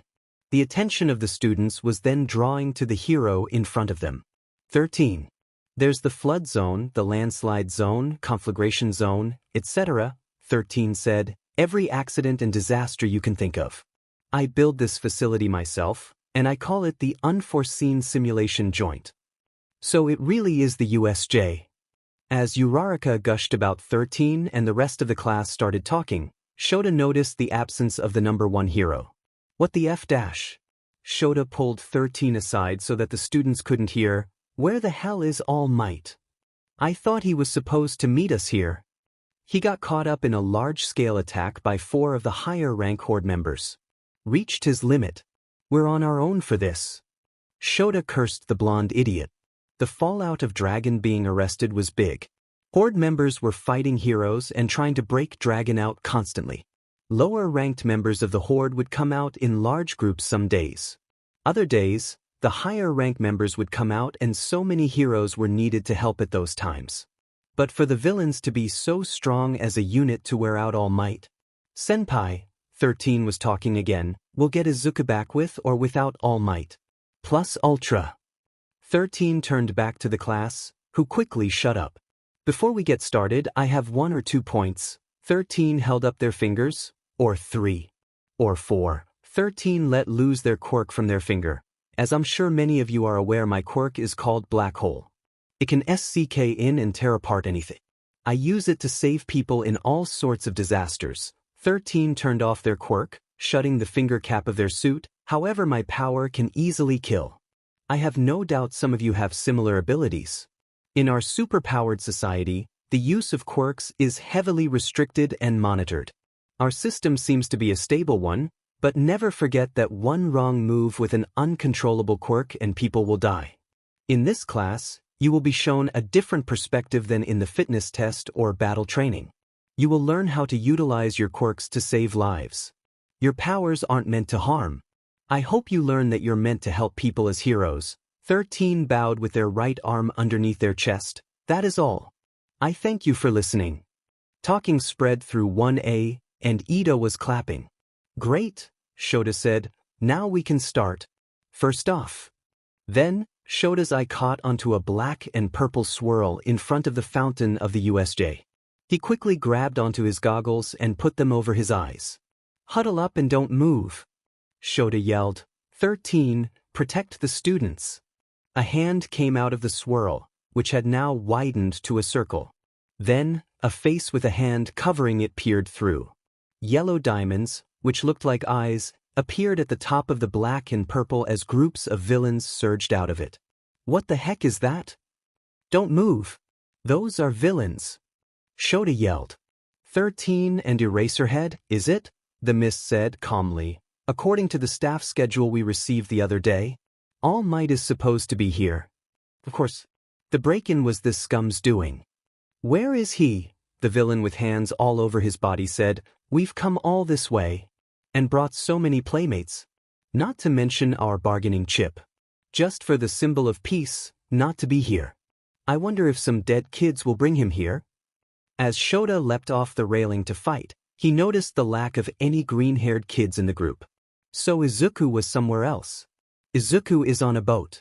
Kurogyri had opened a portal leading to the boat and Shigaraki had shoved him through saying something under the lines of, we can use Deku later.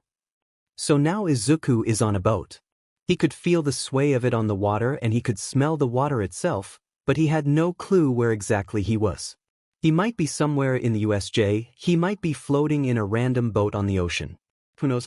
But, it's dark and cold and Izuku wouldn't be able to find a way out if he tried. He got the sense that the room he was sitting in was big, so trying to find where an exit was would be dangerous if weapons were somewhere in here. His best bet was to try to hear some sort of noise and follow it. So that was exactly what he did when he heard a soft thump on the ground of the boat, followed by a louder thump. Izuku crouched down. He put one hand on the floor and his other in front of him. He slowly made his way around to the area he thought he heard the sound from. His hands ran into a wall. Izuku felt around the wall, searching for a light switch or door.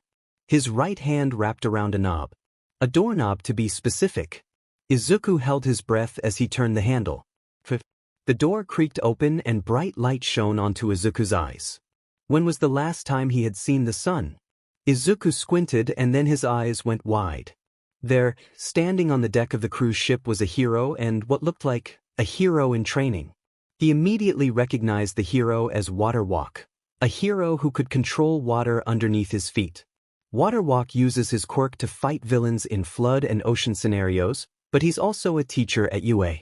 He has the number 105 written on his left ankle, if Izuku's memory is correct. The white-haired man was talking to the frog-like hero in training. Izuku took a look at the frog girl. Hopefully, she wouldn't be too traumatized by this experience. First-year students weren't supposed to be fighting villains a week into the school year. But Izuku was getting distracted. He ran forward, mouth open to scream that he was there. Only for a portal to open in front of him and he tumbled onto dirt. Then, a hand is placed over his throat. Not again. 23 seconds. So you're the boss? Shota says as he flings his capture weapon forward, only for the hand villain to grab it. 24 seconds. 20 seconds. Shota dashes towards the villain. 17 seconds. Shoyuta yanks his scarf and slams into the villain. It's hard to tell when you're scampering around, but the villain says, there are moments when your hair falls. As he talks, the grip on Shota's elbow tightens. Every time you finish a given move, your max duration gets shorter and shorter. The grip on Shota's elbow tightens more, and then white-hot pain spreads through his arm. He sees the skin on his elbow disintegrate away. Don't overdo it now, Eraserhead. Shota punches the boss across the face and lands on the ground. The villain continues talking. Your quirk isn't good in long group battles, huh? You don't specialize in these types of fights, yet you jumped right in. Hoping to make the kids feel safe? The villain chuckles creepily. So cool. So very cool. By the way, hero, I'm not the boss here. Shota's eye catches onto a creature behind him. A large, black, muesli creature with a wide mouth reaches out to grab Shota. The creature grabs his right arm and snaps it, then pins him to the ground as it roars.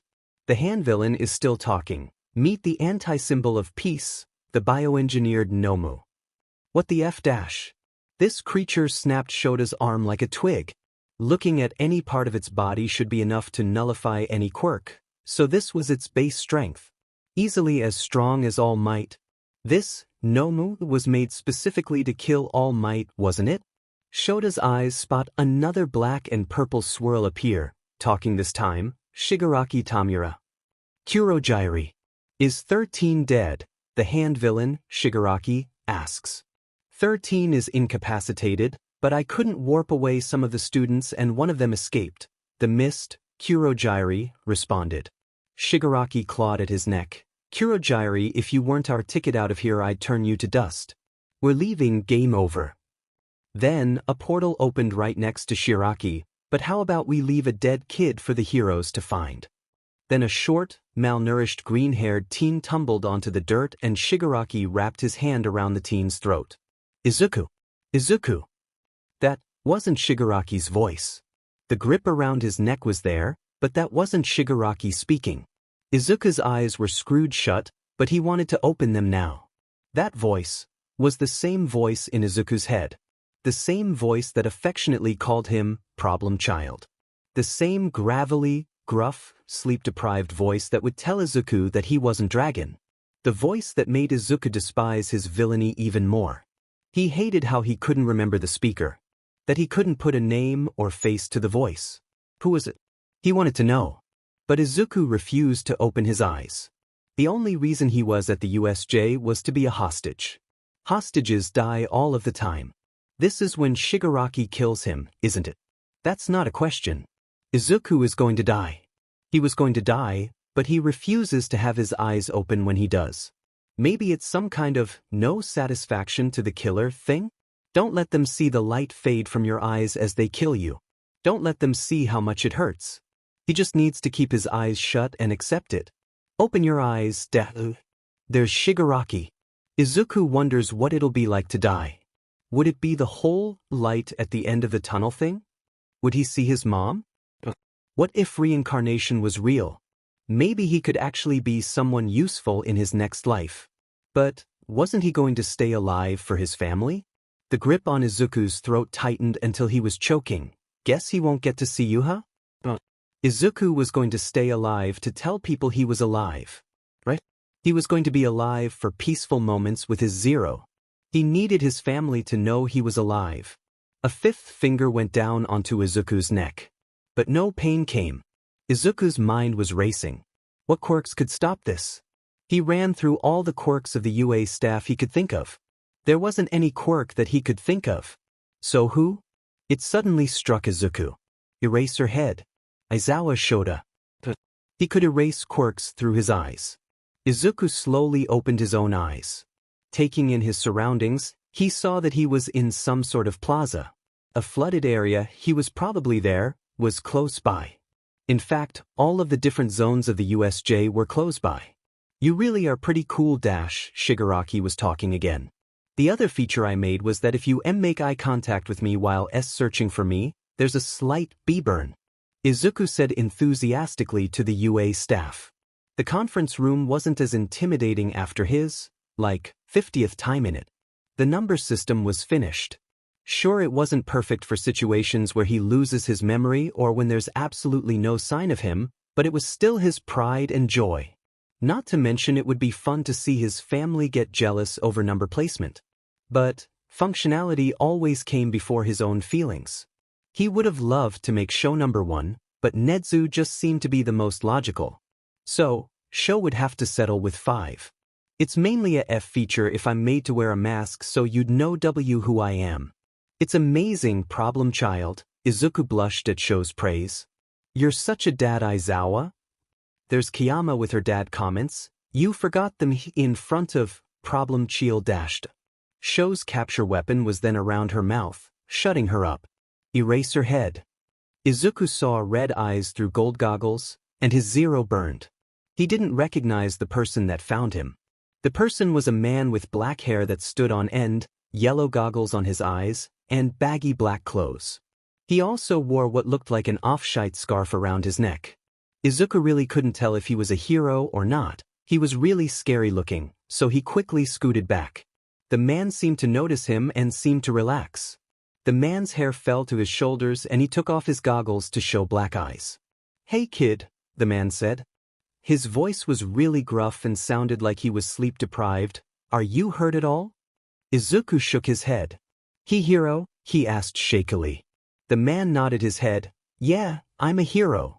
Can you come over here? The woman that they were talking about was my mom, Izuku forced out. He was growing really tired of talking. Can I sleep, hero? It's Eraserhead, and yes, you can sleep. The hero sat with Izuku as he curled into a ball. You were really brave, kid. A real hero. Nada, hero. Can't be. Thanks. Izuku drifted off to sleep. Izuku didn't want to be in this hospital. Everything about it unsettled him. He really doesn't like hospitals now. The smell of the chemicals hurt his nose. But a lot of people had come in to ask about what happened. He didn't want to talk to any of them. One of them tried giving him cookies if he spoke. Didn't work. Another tried to just talk and try to get him to open up. That didn't work either. Another, Nedzu, had tried to exchange information for information, but Izuku didn't want to know anything. It was the closest though. A man, probably a detective, was coming in with the person each time. He just wanted his mom. Or maybe All Might. Or the hero that saved him. Izuku decided to mess with the sheets of the bed. He wasn't really hurt, and he didn't need the room, so why was he here? Wouldn't he be taken in by someone? Izuku knew that a new person was coming with the detective today. They always had a schedule. He really didn't want to talk to anyone today. But then the hero that saved him, Eraserhead, walked in. Izuku waved at the hero. Hey, Midoriya, Eraserhead said, taking a chair while the detective stood next to him. Would you mind telling us about the mall attack? Izuku's shoulders slumped and he curled up into a ball. This was Eraserhead. Eraserhead helped him. He could at least speak to him. So he answered with a whisper, yes. Izuku still didn't like the hospital, but he was told that he was in danger. If he could avoid being a burden by staying, then he'd stay. The only thing he liked when he was in the hospital was when Eraserhead would stop by. He was going to be a ward of UA, and so now he got more freedoms when it was known where he was staying. He had gotten another notebook for analysis. And now, how this happened Izuku didn't know. Eraserhead was reading through his analysis. Kid, Eraserhead said as he looked up from the notebook, this can be really dangerous if it fell into the wrong hands. What? Izuku's analysis wasn't that good. You need to start writing in code. Eraserhead gave back the notebook, but your advice isn't half bad. Izuku's eyes were then drawn to the advice section. Was the whole voice recorders would be good to hold onto for information gathering a good idea? Shopping for clothes wasn't fun. Izuku had grown like a weed and now he was too big for his clothes. And it was right after he had moved into UA2. So now Eraserhead and Izuku were going to get new clothes. At a mall. Right before they headed out, Eraserhead told Izuku something. While we're out in public, you use my name. It's Aizawa Shota. So, call me Aizawa. And if you start feeling bad, tell me. Not Eraserhead. Aizawa. What was that about feeling bad? As Izuku followed Aizawa through the mall, he was having a hard time breathing. He just couldn't seem to get enough air into his lungs. His head was spinning and his heartbeat was speeding up. He could feel himself losing focus, but he couldn't close his eyes. Every loud sound reminded him of an explosion. Thoughts of the mall. And the explosions. And the cashier. And his mom's dead corpse in the arms of the ram villain. The hissing and smoke from the register. Midoriya. Aizawa? Kid, whatever you're seeing isn't real. You're not there. Can you look around and tell me what you see? Izuku does. BB bright lights. White. Seacloth clothes. Keep going, kid. As Aizawa and Izuku looked at the different online stores, Izuku noticed one more item in the cart. Wasn't there 20 F4 items? And not 25? Izuku asked.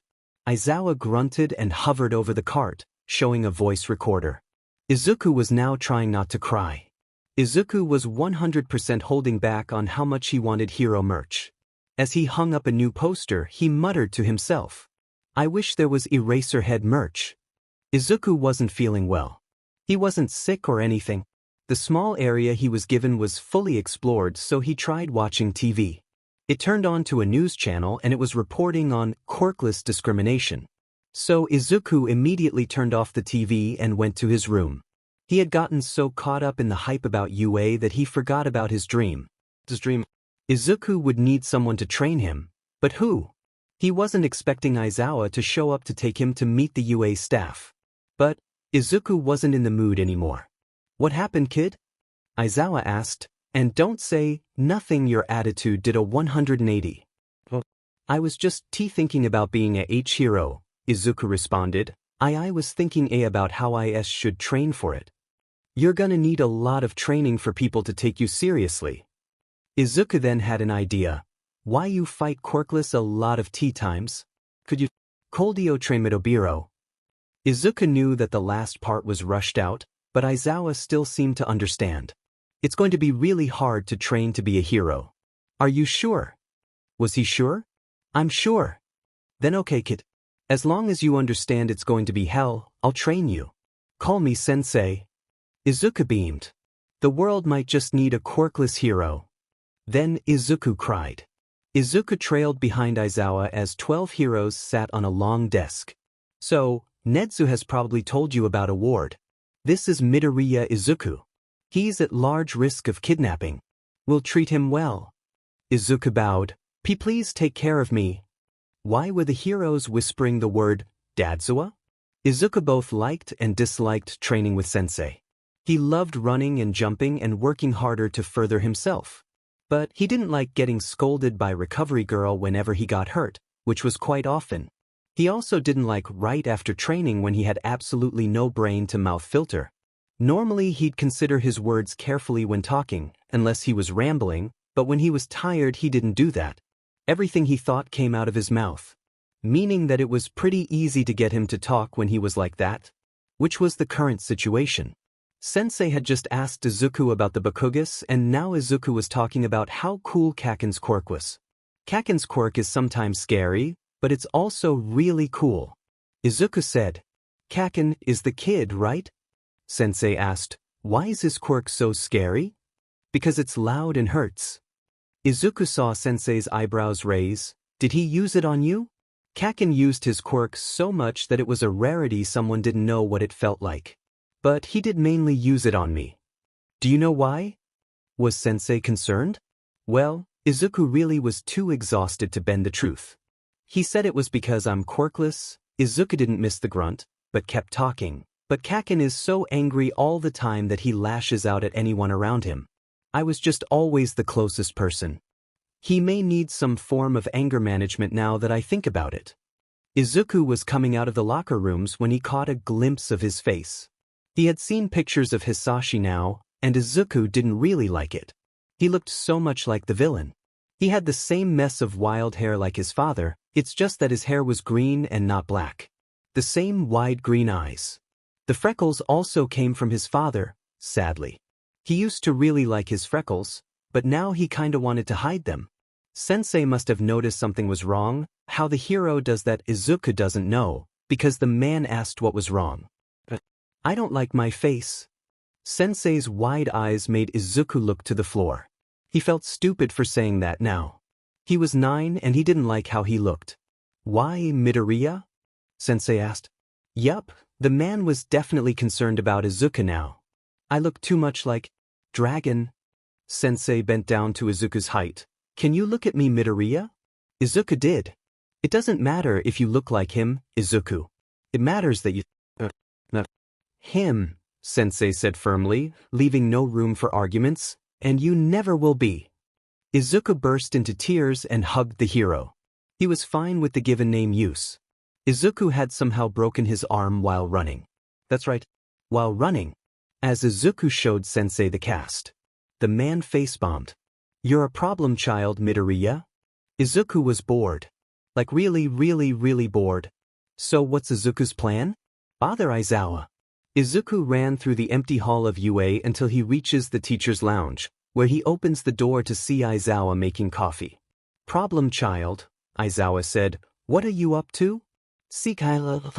This was harder than it should be. "Can I wear your capture scarf?"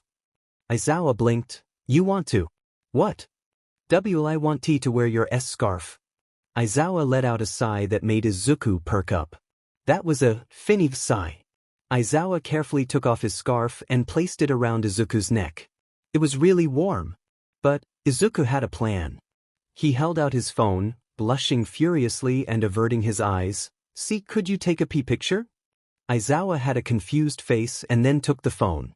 Izuku sunk into the scarf's warmth and held it up, smiling wide.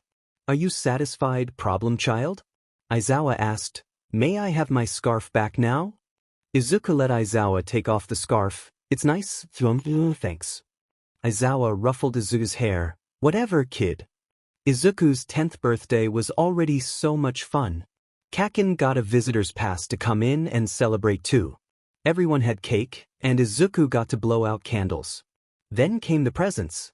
Izuku got a lot of hero merch, mostly the hero's own, and a ton of analysis and support books. Then, Aizawa passed a rectangular box. "Here, kid."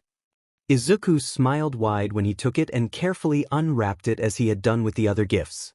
Izuku took the lid off the box. In it was a black hoodie with off-white drawstrings, and a bunch of off-white bands on the shoulders, that turned into an off-white fabric halfway up the oversized hood. The other half of the hood was black, with a gold band and 2 golden rectangles with slits where they cover the eyes. Was this what Izuku thought it was? Izuku looked at the man who had just given him the gift, looking as stoic as ever. No one was making noise as Izuku put on the hoodie, revealing that, yes, this was Eraserhead merch. And yes, Eraserhead had custom-made merch of himself for Izuku to have on his birthday. Izuku ran towards the man and tackled him in a hug. "Thank you," Izuku said. Aizawa chuckled. "Sure thing, problem child." Aizawa and Izuku were on their way to the development studio when Izuku's mind began to wander. Then, Izuku decided to ask, "Why does Mike call you Sho?" Izuku asked, then regretted it when he saw the sad frown on Aizawa's face. "Hisashi and I used to have a friend who called me Sho," Aizawa said, voice filled with sorrow. "When he left, I missed being called Sho. So Hisashi started calling me it. It stopped being a name I associated with my friend and more, just what those closest call me." After a couple of seconds of silence, Aizawa spoke up again. "If you're going to ask me if you can call me Sho, the answer is yes." Izuku looked up to the man and smiled warmly. "Then I'm Izuku to you." The number system was going to be awesome. Izuku really just needs to finish this part and he'll go eat. Promise. Apparently Sho wasn't convinced. "Problem child," Sho said as he entered the room, "you need to eat. You're almost as bad as the actual support students." "Later," Izuku said. "I promise I'll eat later." Sho placed a bento box in front of Izuku's workstation. "Eat. Now." Izuku rolled his eyes and made his way to the sink. "Okay, Sho. I'll eat. You're going to get ink poisoning if you keep working like this." Maybe. Izuku grabbed the food. Later that night, Izuku was still working on the number system. Sho opened the door, took one look at Izuku and sighed. "Izuku," the hero said, "why the hell are you up at 3 in the morning?" "Working," Izuku said. "Also, you're a hypocrite." "Problem child?" "Fine." Izuku stood up. "Fine. I'll go sleep, you hypocritical hobo teacher." Izuku was tired of crying. He'd spent so long crying that some of the staff was genuinely concerned that he'd get dehydrated. Sho was hurt, life-threateningly hurt, because villains had tried kidnapping Izuku. Izuku knew it wasn't his fault. Sho's job is to protect, especially him with Izuku being a ward and Sho's student. But Izuku still felt so guilty. Sho could die and it would have been protecting Izuku. Izuku didn't get much sleep that night. Or any other nights where Sho was close to death. Izuku sat on a chair next to Sho's hospital bed. That villain had tried to kill Sho. But what if they had tried to kill Izuku? It was selfish to think of himself at a time like this, but Izuku couldn't help it. What if they succeeded in kidnapping him and ended up killing him? What if Izuku was a hostage or an example or a gift? How would he? "Heroes die all the time," Izuku said, to nothing in particular, but Sho was now listening. "I know that. But so do hostages and people that are kidnapped." "Sho." Izuku looked at the bedridden hero. "What if a villain tries to kill me? What do I do?" This man is Sho. He's Izuku's family. But Izuku can still feel the threat around his neck. "What do you do?" Sho clarifies. "Izuku has extremely sharp teeth. And Izuku has a strong jaw. Shigaraki has a 5-point contact quirk. Well, Izuku, when someone tries to kill you, you wait for an opportunity. Izuku opens his mouth wide, lowering his head. You use your analysis and go for their weakness. And bites. And then strike as hard as you can. It took Izuku a second to realize what he had just done. The blood in his mouth really helped bring him back to reality. Holy shit, I just did that. Welp, nothing he can do now but go through with it. So he bit harder. And then, crunch.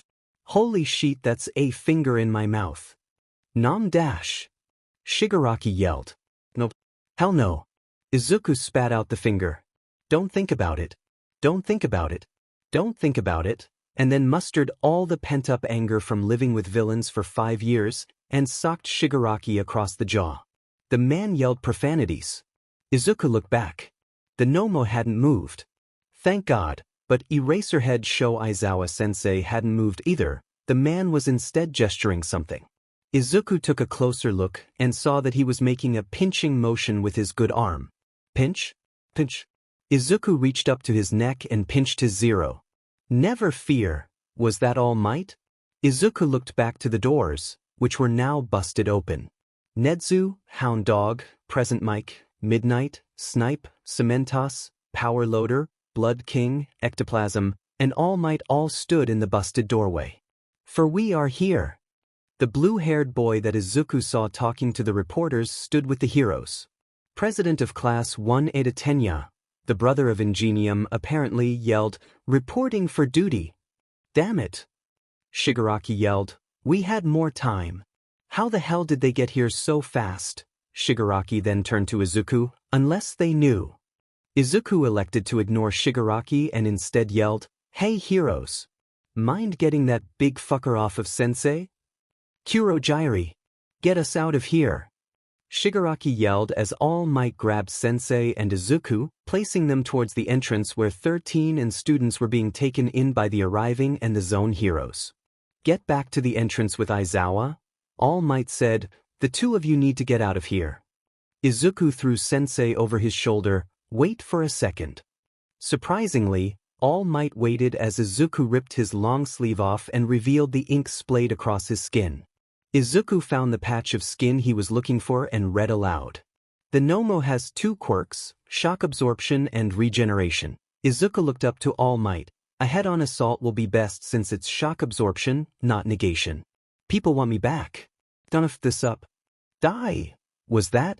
As All Might ran to fight the Nomo, Izuku spotted a student with spiky blonde hair throw an explosion at Kurogyri's body. "You're not all that, misty motherfucker." "Kaken!" Izuku yelled, "Mind giving me some help with Sensei?" Izuku." Kaken stuttered, then steeled himself. "You better." 2 more students, one with red and white hair that Izuku recognized as Endeavor's son and another with spiky bright red hair, ran up. "Who are you?" the red spiky boy said. "You don't look old enough to be a hero." "Shut up," Kaken said. "Get Aizawa out of here with greeny, shitty hair." "Izuku, we're talking about this later." The blonde glared at Izuku with a slight softness. Red picked up Sensei's legs and Izuku and he started running to the entrance. "So, your name's Izuku, huh?" Red asked. "How dash?"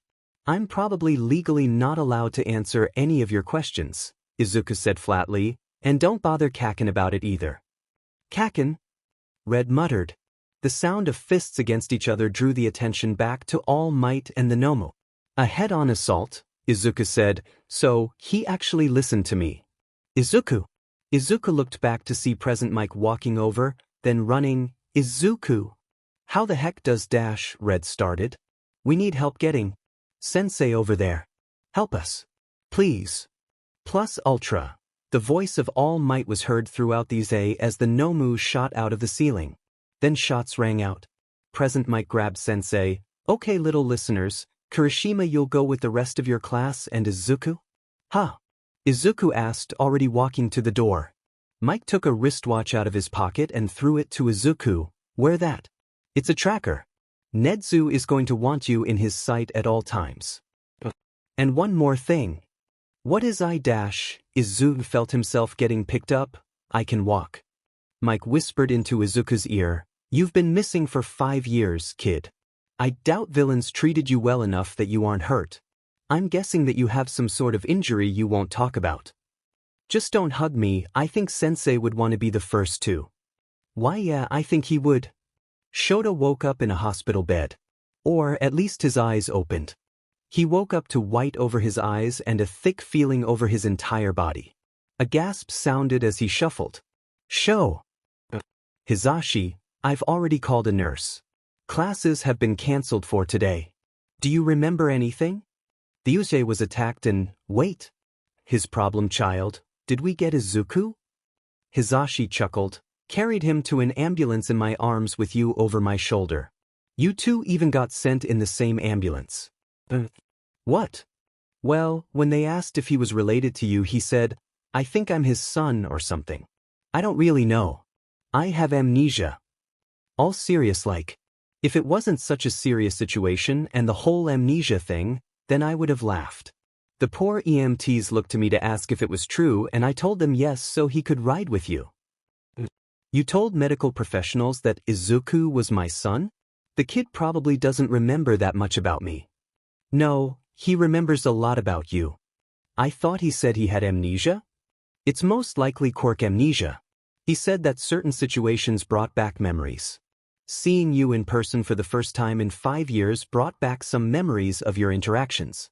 Had him confused about if he was a ward of UA and also your adopted son or something. Shota could feel the heat rising to his face. He was slightly glad for the bandages, but he doubted it would fool Hizashi. I didn't act that fatherly. Did I? Sho, I can tell you're blushing. And also you did. You call Izuku your problem child now.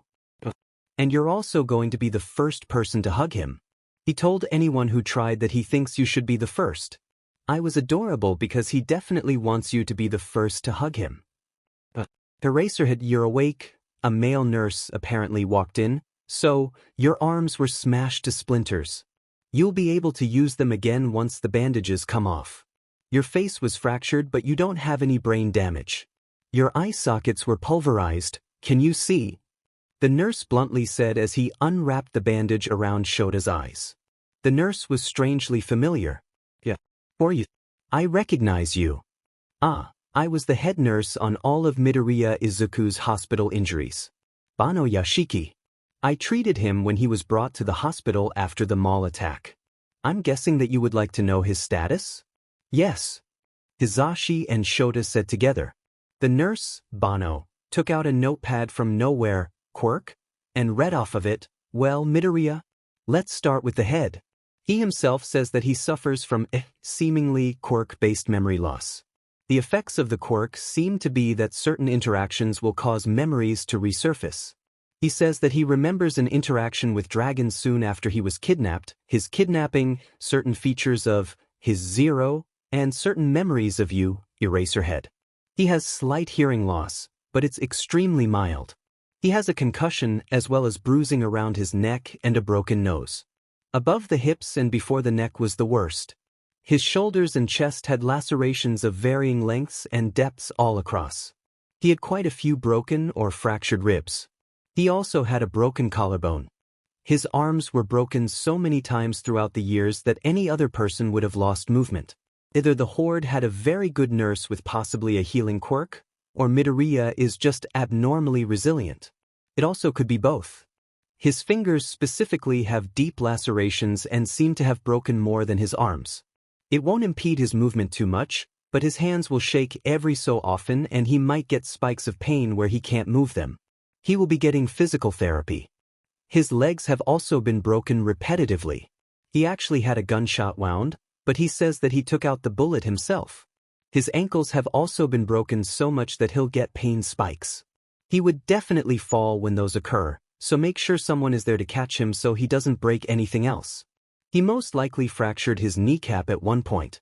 The amount of shoddy healing on his body is atrocious. And while I'm on the subject of shoddy healing, a good amount of the broken bones weren't set properly and thus didn't heal correctly. Midoriya has had multiple surgeries to fix those. He has all types of burns all over his body. Water burns and burns directly from fire are most common. They never made it to 4th degree though. His back is actually the worst when it comes to the burns. He's also covered in really painful-looking bruises. And then there are the scars. There's a handprint scar on his left elbow. You'll actually be getting a similar scar on your right elbow, Eraserhead. There are similar scars, not in the shape of handprints, on his back and forearms. Then, there's all the information written on his body. He refused to let us wash it off until everything was written down and given to the police, so you won't have to worry about getting the information. His skin will be slightly gray though. Now, Bono made his clipboard vanish. He really wants to see you. Is that all right? It took a second for Shota's mind to catch up. His kid had gone through so much. Shota would finally get a chance to hug him. Please. Izuku was very nervous. He was going to truly see Sensei Sho? It sounds right. But Izuku doesn't really show after so many years. But Izuku felt kinda stupid for thinking the man had adopted him. Actually, he didn't really feel stupid because the man acted exactly how a father figure should act. Much better than Hisashi anyways. Who knows how many of his students call him Dad if he acts like that. So, Bono led Izuku to another hospital room and Izuku opened the door. Hisashi and Bono both left the room together. One to get his kid, and the other to give privacy. He'd finally see Izuku in a situation that wasn't life-threatening. His kid would finally be home. Then the door opened. Izuku looked horrible. The majority of his skin was tinted gray, with his face and hands the only semi-normal pale color. But the majority of his hands and arms were covered in white bandages with some pink spots. His neck was also covered in bandages. His curly hair was even more unruly than normal. But his eyes looked the worst. They were so dark. A dark green that surged in intellect and something else, trauma. The eyes of an experienced hero on a 15-year-old. Shota had only wanted to see those eyes years after Izuku had graduated. But he was seeing them now. Izuku. Sho. Then, those dark eyes filled with tears. They brightened, and Shota sadly smiled as he remembered the 10-year-old that would cry at almost anything. He could feel his own tears getting watery. No way in hell would he blame it on dry eye. Then, Izuku dashed forward and flung his arms around the hero. Shota patted the teen's back as tears sprung out of his own eyes. Welcome home, Izuku. Izuku let out a watery laugh. I'm home. Finally. Izuku was truly home. Sho, how the hell did you get them to let us out? Problem child, I don't even know. I don't think either of you should be out of the hospital. You can't go and teach, Sho. Izuku was so utterly confused and delighted. Sho had asked to talk to Bono and soon both Sho and Izuku were allowed to leave the hospital, with Mike telling them that they should have stayed. Only a couple hours back and this all was so familiar. Hisashi, have you met my class? Sho argued as Mike opened a car door for him. If I wasn't there to keep them on track, they would find some way to destroy something. Oh, and here's your pass, Izuku. Sho threw a card over to Izuku in the back seat. Izuku looked at the card. It looked the same as other UA passes Izuku had seen in passing. A big UA on the back and writing of his name on the front. Normally, underneath the name would be visitor, student, or staff, and a picture. But Izuku's pass didn't have that. A result of being in hiding, apparently. Your class sounds fun, Izuku joked as he got in. Can't wait to meet them. Mike let out a cough that kinda sounded like words. Sho grunted. What is it? Well, there's kinda a plan for you to meet them, Mike started but then was interrupted by Sho. The staff is planning for you to become a part of my class. Sho. Part of your class? You weren't supposed to tell him, Mike said as the car started moving, or be so blunt. He's not stupid, Hisashi, he would have figured it out with just what you gave him. I mean, why, yeah, Izuku said, I was already thinking about that but I didn't think you'd actually have. But I'm Dash. It doesn't matter that you're quirkless, Izuku. Kid, you're not a villain. A second of silence, and then Sho started talking again. You're not a villain and you being quirkless doesn't matter. The car stopped at UA, but if you don't want to be a hero, no one will make you. Izuku looked at the dark green door right next to the teacher's lounge. Then he looked at the keycard lock on the door. The walls and door were apparently also made of the same quirk-proof material as the gate. Quirk-proof glass for the windows, an alarm system if any heat signatures enter without the door being unlocked first. All of this just for Izuku. He quickly swiped the keycard and opened the door to the room. It was clearly a child's room. There was apparently some construction on the room to implement the heat signatures, but it was very obviously a room for a child. As Izuku looked around the room, memories came back. White walls with splatters of colorful paint decorating it. Midoriya. Mike and Midnight both came in with Kaken trailing behind them, holding paint supplies. "Hey nerd, these two think your walls need redecorating," Kaken said as he placed the paint cans and brushes down. "It's stupid, but whatever." But my posters," Izuku argued, only for Midnight to interrupt. "We're not taking them down, Midoriya. We're just going to paint your walls," she said. "The white is so very boring." "What colors do you have?" Izuku put his book away and got up from his desk. He walked over to the cans. "The rainbow, but we can get more," Mike said. "What color do you?" Izuku's attention was drawn to the open cans, one orange and one purple, and the two missing paintbrushes. Kaken. Midnight. "Where are the dash?" Izuku turned and looked at Midnight and Kaken. The two were flicking paint at each other. Purple and orange splatter covered their clothes and parts of the walls. The two were yelling at each other. "Don't get it on the walls."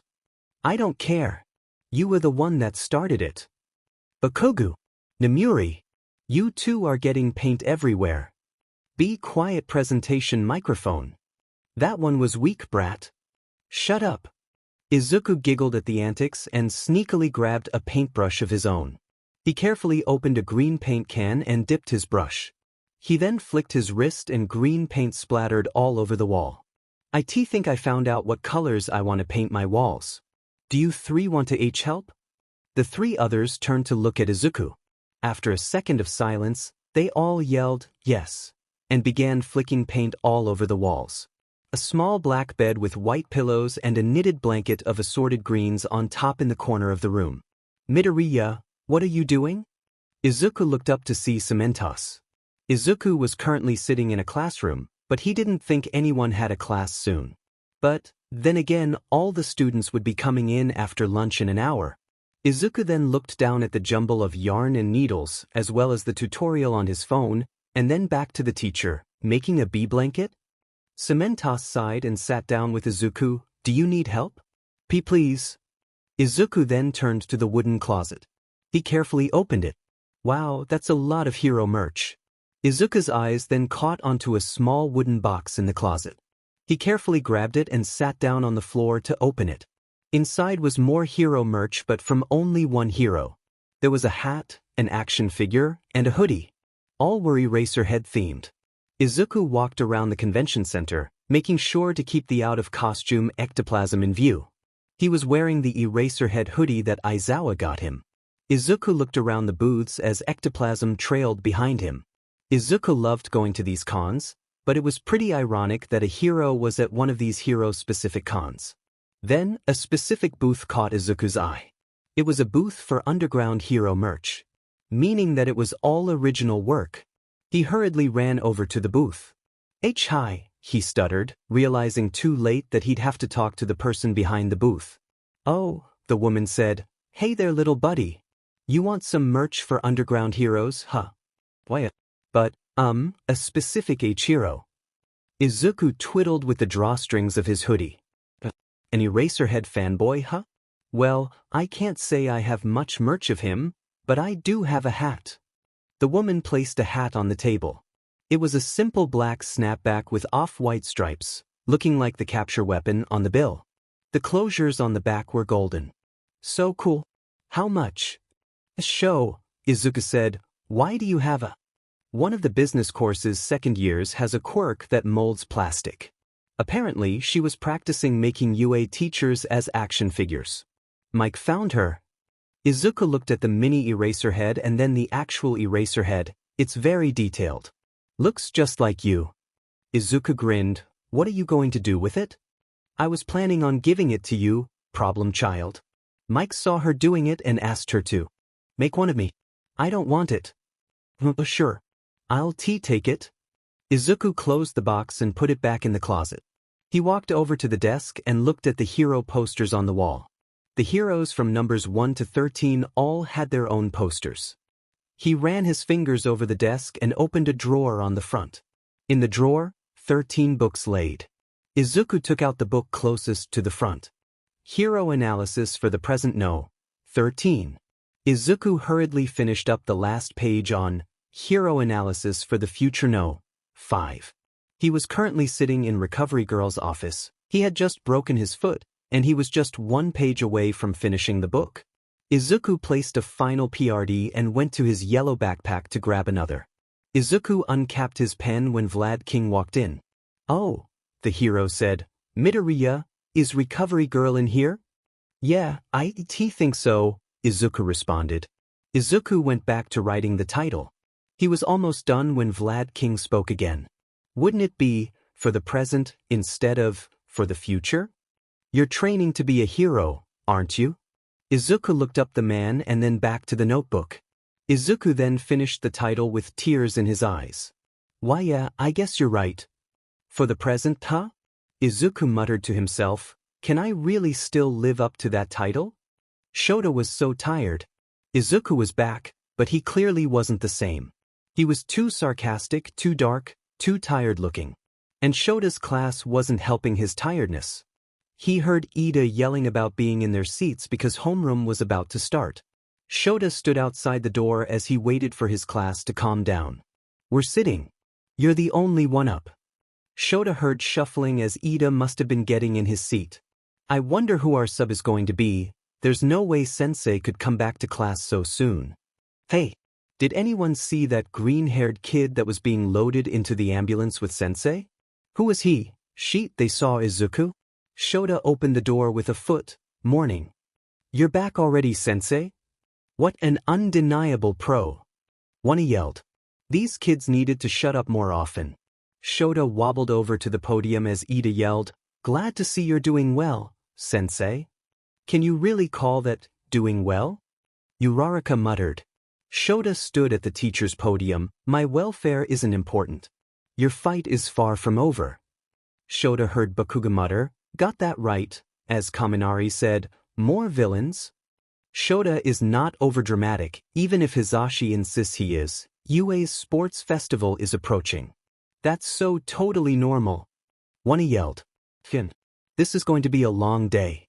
Izuku really doesn't want to be in this conference room, but he needs to help these people. Netsu, Midnight, Snipe, Vlad King, and Detective Tsukachi were all in the room with him.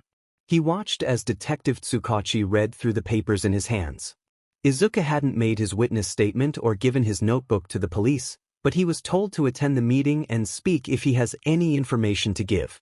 Izuku actually had the very notebook describing what he knew in his hands.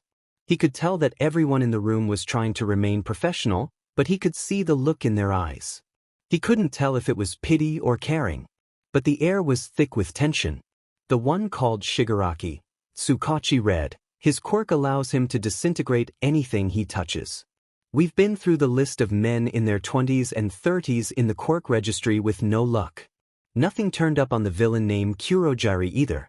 Neither is registered and both are using aliases. With their quirks not on record, they're part of the underworld." Snipe spoke up, "So you're saying we know next to nothing? I reckon we oughta learn fast or that leaders, Shigaraki, wounds'll heal and he'll be back again." Izuku opened his notebook as he spoke. "Shigaraki isn't the leader." Izuku felt every pair of eyes in the room turn to look at him. Shigaraki is a man-child. He wouldn't have been able to recruit as many villains as he did if he was the leader. He would talk to a sensei. This sensei figure seemed to really be behind the plan to kill All Might. Shigaraki would ask about progress on the Nomu or talk about how proud Sensei would be when All Might is dead. Izuku looked up from his notebook and placed it on the table. "You really should take this." Tsukachi blinked, then walked over to Izuku and carefully took the book. The detective flipped through the book. Izuku watched as the man's eyes widened as he got to a specific page. Counting in his head, Izuku realized that that page was the one where he first mentioned All for One. The detective closed the book, eyes still wide, and said, "Thank you, Midoriya. This is going to be such a great help." Why does the man look like he needs to talk to someone specific? Izuku really didn't want to put the UA uniform on. It was the basic male uniform, but Izuku had realized when putting it on that he hates uniforms now. Trying to put on the thing was something that Izuku was unwittingly avoiding. He felt suffocated in the tight button-up, and don't even get him started on the tie. He would love to tear the thing to shreds. So he decided to grab a white hoodie to replace the shirt. Then, he carefully took out the drawstring and replaced it with a red one from a different hoodie. He put that on, then took a look at the blazer. Instead of green shoulders with epaulets, there was just gray fabric. Well, this uniform was just so that he could blend into the crowds of students when moving around. Izuku put on the rest of his clothes and grabbed the old, faded yellow backpack. He walked out of his room when he was sure no one was passing by, hiding his zero as he exited. Lunch hadn't started yet, so Izuku took his time getting to 1A so that everyone would leave the hallway and he could talk to Kaken. Sho had said that Cementos would send Kaken to 1A to see Izuku. Izuku was nervous, to say the least.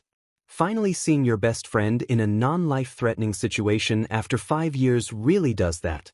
The bell rang and Izuku slumped in on himself to avoid attention. He eventually made it to the empty hallway with the classroom in it and opened the door. He saw the spiky hair and red eyes of Kaken, then fell into memories. Izuku took the letter on the floor in front of his door. He looked around to see who had knocked on his door, to see no one. He carefully opened the letter. "Hey, Izuku. I don't think I can really say this out loud yet, but I'm sorry. You didn't deserve what I put you through. I don't really know how to say this. I know that I did bad things. I know that how I act is wrong. I'm trying to get better. But I don't think I can really get better if I never told you that I was sorry. So, I'll just say that I want to try to be your friend again. I don't think I really deserve it as I am right now, but I want to. I'm asking you to give me a chance in the future. I'm sorry. Kaken." Kaken was here. Kaken was here standing in front of Izuku with his head lowered. The silence between them was broken when Kaken spoke. I know you said you want to try to be friends again, but I still have to say this to your face." Kaken looked up. "I'm sorry for everything I did to you, Izuku. I want to be friends again." Izuku felt himself start to cry as he ran forward and wrapped his arms around Kaken. "I want to be friends again too, Kaken." "Alright. That's it. What are you doing, nerd?" Kaken growled as Izuku banged his head against the table. "I've been trying to come up with a future hero name and I can't think of anything," Izuku muttered as he looked up from his notebook. "Help." Kaken walked over. "Well, you're planning on that whole number system thing, right? And you're planning to make yourself zero or whatever." "Yeah. Are you saying my name S should relate to zero? But W already decided that you'd be ground zero. I think zeros are going to be your thing for now on, Izuku."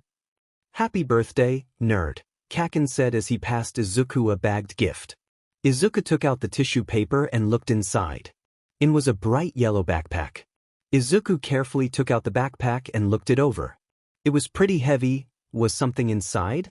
He opened the backpack and looked inside. Books on analysis, support gear, and heroes filled the bag. "Look at the zippers," Kaken said. Izuku did as Kaken said and looked. He grinned when he saw them. It was a subtle detail, but the pull tabs were black zeros. "Thank you, Kaken." Izuku was crying into his best friend's arms at 1 in the morning. He just wanted to visit his mom's grave with Sho and Kaken, but then villains spotted him. And Sho got hurt.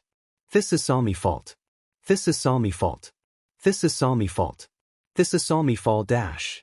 "Sho," Kaken ran his hand through Izuku's hair. "It's going to be okay, Izuku. None of this is your fault. What do you mean that you have to go to sleep? It's not that late, Izuku." Kaken yelled through the phone. Izuku liked Kaken, but the explosive boy could be such a brat. "I'm going to sleep, Kaken," Izuku answered. "Sho told me to go to sleep like an hour ago." "Stay up." "'Cause begging? What happened to your pride, Kaken? I hear that you dash." Izuku hung up on his best friend. Cursing his mumbling habit, he looked at the clock. It was 11 p.m. Izuku curled into his blanket. He was really excited for tomorrow. Tears fell from Izuku's face as he ran to Kaken and hugged him as hard as he could, sobbing onto the blonde's shoulder. "I missed you too, Izuku," Kaken whispered, his voice quivering. "Please don't ever leave again." Izuku let out a watery laugh. "I don't plan on it, Kaken." For a second, the two stood there clutching onto each other. Then, Izuku wiped his eyes and let go. Kaken also was wiping his eyes. "The hobo teacher said that you've only been back for a day. How are you allowed outside of the teacher's watch?" "Well," Izuku said, noticing that Sho wasn't in the room with Kaken, "I think I'm not exactly out of their constant watch yet. I think they just want me to try to get more comfortable here. I haven't even properly talked to the police yet. I still barely remember this place." Kaken was silent for a second before talking quietly. "Amnesia? What do you remember about me? Do you remember that we're F or dash? I remember that we're friends, Kaken. I know that you've improved and that you helped me decide on." Izuku paused. If Kaken helped him decide on a hero name. Kaken believed he could be a hero. "That you thought I could be a hero?" Izuku gulped and looked at Kaken, an unsaid question in the air. "Do you still think that? What's with the past tense, nerd? You can still be a hero." Kaken would never say that if he didn't mean it. Izuku rushed out of 1A as the bell rang. He just had to stay and talk with Kaken for that long, huh? Couldn't just leave so that he wouldn't be spotted. He then noticed a break room and slipped in to try to wait out the moving of the students. He slowed down his breathing as a voice spoke up. What are you doing here, young Midoriya?" Izuku spun around to see a tall man with a cloth at his mouth. Was that blood on it? The man must be some sort of staff if he knew who Izuku was, but why did he seem so familiar? Izuku was also sure that he hadn't done an analysis on this man before. Have to wait out the students passing? "Who are you?" Izuku kept his hand on the door as he watched the man. "Oh, Yagi Tashinori. That name too. Why was that name so familiar? Wait, number 170. Izuku took a closer look at the man and noticed some key features. The abnormally tall stature, the pale blonde hair, the shadows under blue eyes. This was All Might. Izuku steeled himself and let go of the door handle. "I know that you're All Might, so you don't have to lie about that. Do you have a time limit or something? There's no way you can hold your other form for that long if you look like this out of it." The man seemed to untense and continued wiping his mouth. "Yes, I have a time limit. It's barely an hour right now." Izuku spotted a coffee maker and got out the collapsible cup from his backpack. "What are you going to do when it runs out?" Izuku started making a cup of coffee. "Guess this is the best time to test out some theories. Tell the press you're retiring before that happens, then go into hiding just as a teacher? Show your true form? Line up a successor?" Izuku heard coughing at that one. So a successor it was then. Guess it was time to say the obvious. Izuku took a sip from his cup and looked back to the man. "So how exactly are you planning on getting someone to become the next symbol of peace? Pretty big title to live up to, don't you think? Can't just be anyone. Especially not someone already a hero. Is that why you're here at UA? To find a successor in the future generation of heroes. Guess they did tell me you were perceptive." Izuku laughed at that. "I'm analytical and insightful, not perceptive. I can't tell all of this immediately. I've been thinking about this for a while now. But it does help that you're pretty easy to read. Has Tsukachi talked to you yet? You were the only important teacher for the first-year hero course that wasn't present in the meeting, and he looked like he needed to speak to someone. Someone not in that room." Listening to hear if the bustle outside was gone, it was. Izuku finished his cup. He wiped the inside with a napkin, collapsed the cup, and threw away the napkin on his way out. "It's pretty important that you call your friend All Might. Especially about this." Izuku then made his way through the empty hallways to his room. Izuku forcefully shut the door to his room and slumped onto the floor, the need to hide his zero falling with him. The familiar warmth spread through his body, helping his poor mood. Why the hell did he feel so drained from just talking to a few people? He took a deep breath and walked to his desk.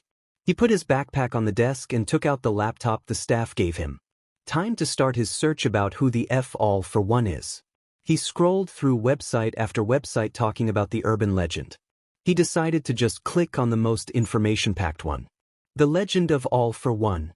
There has been talk of a man who can steal away or give quirks for a while now. Apparently, around when quirks started popping up, a man's quirk could take and give quirks.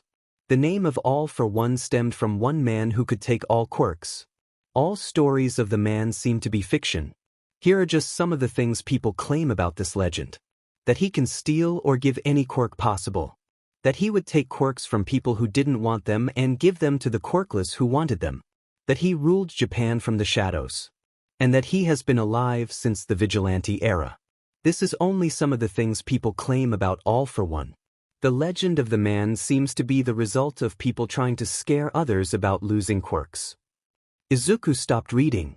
That not exactly the desired amount of information, but it explained the detective's reaction when he read the name.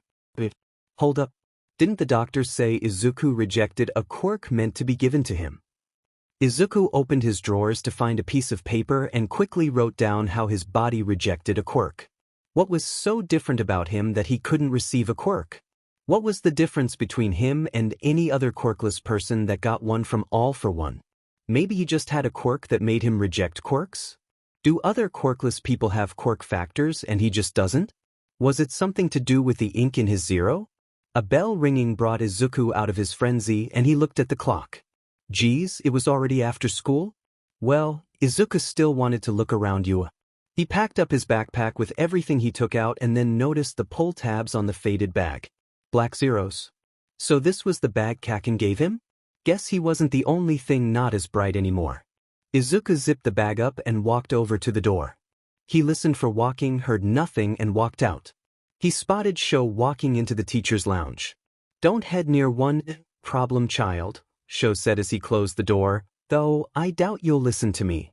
So, Izuku did exactly what Sho told him not to do. He hid his zero and headed towards 1A. And then he got why Sho told him to stay away. A huge group of all classes stood in front of 1A, chatting on and on. He spotted a girl, the one he saw from the break-in, standing in the open doorway. What's going on? She said as she looked at the crowd, then back to the rest of the class. What are they here for? They're scoping out the competition, round face. Duh. There was Kaken with his smart but aggressive way of telling people things. We're the kids who survived a villain attack. Makes sense why they'd want to gawk at us before the sports festival. Kaken moved forward and addressed the crowd. No point, though. Move aside, cannon fodder. At least he wasn't saying extras anymore. Can we please not resort to calling people we don't know cannon fodder? Ida said. Izuku then noticed a familiar head of purple hair walk forward. Was that Shinso? Shinso sauntered up to the front of the crowd, who went silent. Gotta say, I'm a little disillusioned if this is all you have to offer. Those of us who didn't make it to the hero course are stuck in general education and the other courses. There's actually quite a few of us, you know. Depending on the results of the sports festival, they might consider transferring us to the hero course. I guess the reverse is also possible for you, huh? We're scoping out the competition? For a general education kid like me, this will be the perfect chance to knock you off your pedestals. Consider this a declaration of war. Hey, another person, Hero Course So 1B, heard you guys fought some villains, wanted to find out more. But all I'm seeing is this arrogant BSTRD. Izuku saw Shinso hurry away from the crowd. As Izuku followed, Kaken was shoving at the crowd to move. I don't give a CRP if I've got a mob of haters now. I'm heading for the top. Why should I care about you all? Guess his pride was still a thing, huh? Could never really get rid of that, I guess. But Izuku didn't really care. There was no way he would end up being allowed to participate in the sports festival 2 weeks from now. So, going to talk to Shinso, he was headed. The rest of the hallways were as quiet as they were supposed to be. But Izuku ran to catch up with Shinso. The other boy eventually stopped near one of the exits. Shinso didn't turn to look back. Could you stop following me? I can't deal with your sheet today, Kashiwa. Shinso looked back with a surprised expression, then went back to deadpan. Guess they got you back, huh? So Shinso did know some parts of Izuku's predicament. Yes, guess now I know that you know something at least. How much do you know though? This isn't really the best thing to talk about out in the open. Got a place you want me to tell you in? Well, it wasn't a no. Izuku looked around and spotted a close-by break room. Perfect. Come on, the break rooms are all soundproof, even if Netsu has cameras everywhere. Izuku walked towards the room, Shinso slowly followed. Izuku loudly opened the door and saw a woman, with poofed-up pale blue hair. Moonlit? Was that her name? Izuku felt Shinso stiffen at his side. Wasn't Moonlit one of the Gen Ed homeroom teachers? Noted. Izuku stared straight at the woman. I need to talk to someone in here. Mind leaving? Moonlit seemed like she wanted to protest, but Izuku just glanced at the camera in the room and she huffed past him. He glanced at Shinso to see the boy looking away from the teacher with a tightened jaw. Was he biting something? His tongue? Izuku shut the door and got out a thermos and 2 collapsible cups from his bag. Trust him when he says that he keeps a ton of necessary stuff in his backpack. She doesn't seem to like me. Or you for that matter. What was up with that? Shinso seemed to glance at the thermos as Izuku poured himself a cup of coffee. You're quirkless and I've got myself a villainous quirk. Seems like a classic Quirkless teacher to me. Izuku stopped pouring himself coffee, downed his cup, then poured one for both him and Shinso. What a beach. Shinso stifled a laugh then continued talking as he grabbed a cup. You wanted to know what I know about you? Please tell me. I'm guessing Sho told you quite a lot if you were able to know that me being here was a big deal. Shinso sipped his coffee then spoke. Eraserhead said that you became a ward after a villain attack by dragon. That you met Netsu and he decided to make you a ward. He told me about how you were at risk of getting kidnapped and why you were at risk. That you decided to make a system to number every member of the UA staff so that they could keep track of you. Izuku felt himself relax and show his 0. He said that the staff all have numbers somewhere on their bodies. That they don't know what's in the ink you made or how exactly it works. That you can pinch your 0 to tell the numbers a message determined by the staff beforehand. How whenever you and a number make eye contact, the numbers burn. And that was about it. Izuku sipped his own cup as he leaned back, thinking. He then decided to speak again. I feel like I owe you a thank you. Shinso blinked, confused apparently. Huh? Izuku set down his cup. You helped me get home. I don't think things would have gone as smoothly as they did if you didn't help me. You could have written me off as a crazy kid. You could have ignored my message. But you didn't and I'm here to tell you this. Thank you so much. I don't get why people would call you a villain because of your quirk. You're a hero, Shinso. And I'm going to help you become one. Midoriya, what are you talking about? Guess it was now or never, huh? You can be a hero. There are 2 places in 1A that a Gen Ed kid could fill. One of those spots is going to be taken by you. And I'll be helping you train to get there. It'll be my thank you. Shinso sat there, looking stunned. Wait, was Izuku the first person to tell him he could be a hero? He must be. I don't think you wouldn't be able to make it on your own. But you could definitely place in the sports festival if you trained a bit more. Placing would guarantee you a spot in 1A. I can help you prove that a person who has been called a villain all their life can be a hero. That anyone can be a hero even if they face ridicule because of their quirk. You can inspire so many others to become great heroes. So, please Shinso, allow me to help you as you did me. Let me help you become a hero. Izuku blinked as he realized that a ton of emotion was pushed into those last sentences. Where did that come from? He felt such a longing to make Shinso a hero. Was this how Sho felt when he saw potential in him? He made eye contact with Shinso as he waited for a reply. This felt so much like when he asked to become Sho's student. But this was reversed. Shinso breathed deeply as he stared back at him. The quirkless kid teaching the kid that brainwashes people with his voice how to be a hero? That's a pretty big to society, don't you think? A grin spread across Shinso's face. It looked kinda like Sho's. That sounds good to me. But only on one specific condition. Izuku straightened up. Since when was he on the edge of his seat? He couldn't get distracted now. No, he couldn't pass up the potential Shinso had. Tell me what it is. I swear I'll try to meet it if you could let me help guarantee a spot in the hero course for you. You said there are 2 placed is 1A? That you're going to help me take one of those spots? You say that I can prove I can be a hero. that I can inspire others to follow in my footsteps. But do you practice what you preach, Midoriya? Do you think you can prove to them quirkless people can be heroes? Do you think that you can prove that anyone can be a hero even with a bad background? Can you also inspire others to become great heroes? Because I think you can. I believe that you can be just as much a hero as I can be. So, my condition is that that other place is going to be filled by you. I bet that you would be given a spot in the hero course if you wanted. So, the fact you don't have an epaulette yet says something. We're going to be heroes together. We'll prove society wrong together. A quirkless kid and a villainous kid being heroes together. What do you say? Izuku hesitated for a moment, then opened up his backpack. He brought out what he was looking for and placed it on the table. A notebook and 2 black pens. I have a series of 13 analysis notebooks I made to help me become a hero. Izuku uncapped the pens and walked around to Shinsu's side of the table. I labeled them Quirk Analysis for the future. Then I changed it to Quirk Analysis for the present. Do you want to change it together? Izuku held out a pen to Shinso. For our present? Shinso took the pen and started writing the title, For Our Present. Izuku finished writing the title with his own pen and smiled at the bold words. Guess that's you saying yes? Quirk Analysis for our present number 14. Of course it's a yes. Hey Sho, how do I apply my analysis to other people? Izuku walked into the empty 1A the morning after finishing his notebook title, holding said notebook.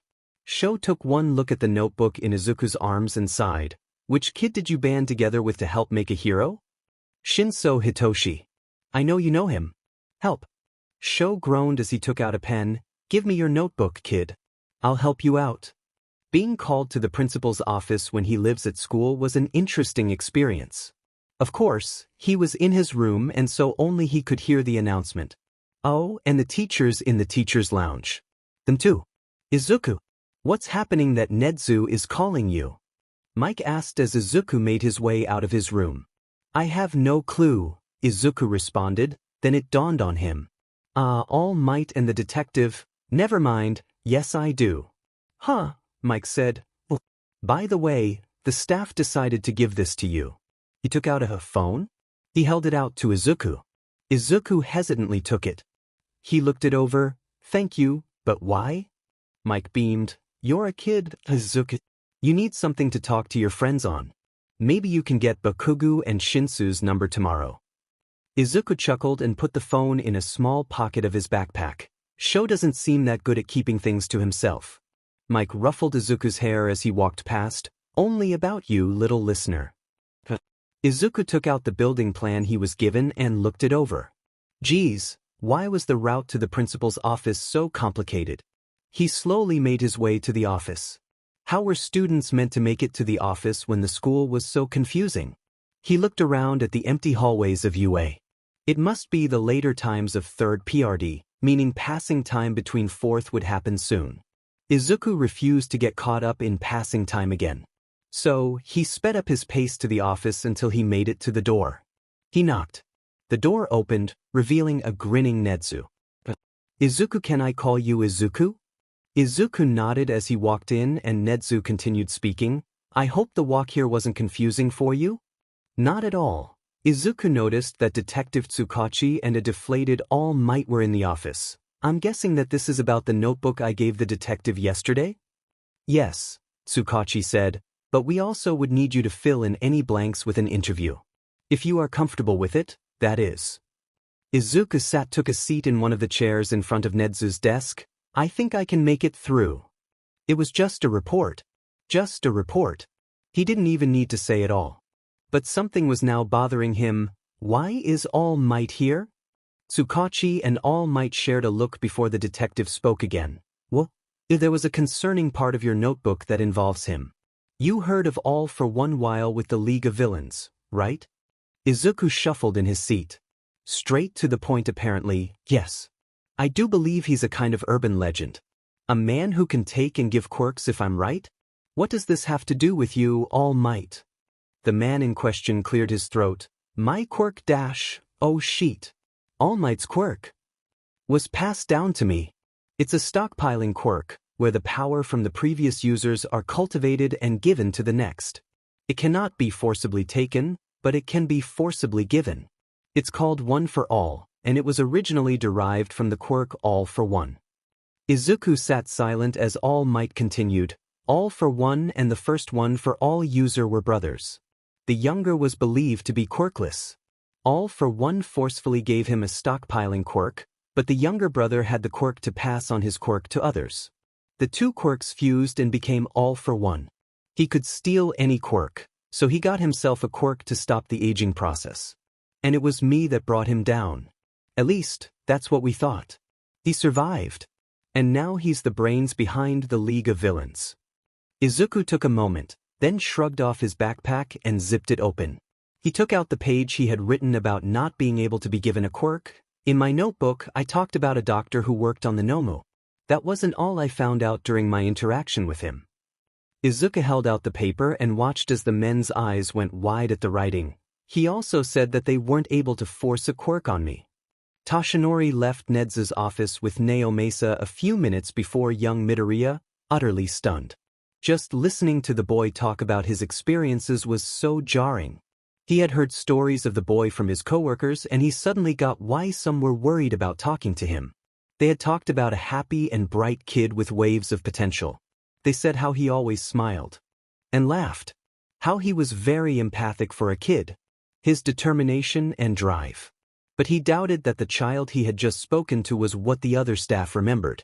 But he understood when Aizawa would argue that he was the same kid, just that what they were used to was buried deep. That all of the smiles and empathy was just hidden away. And Toshinori got where the man was coming from. The way the boy would get light in his eyes when he talked about saving Bakugo.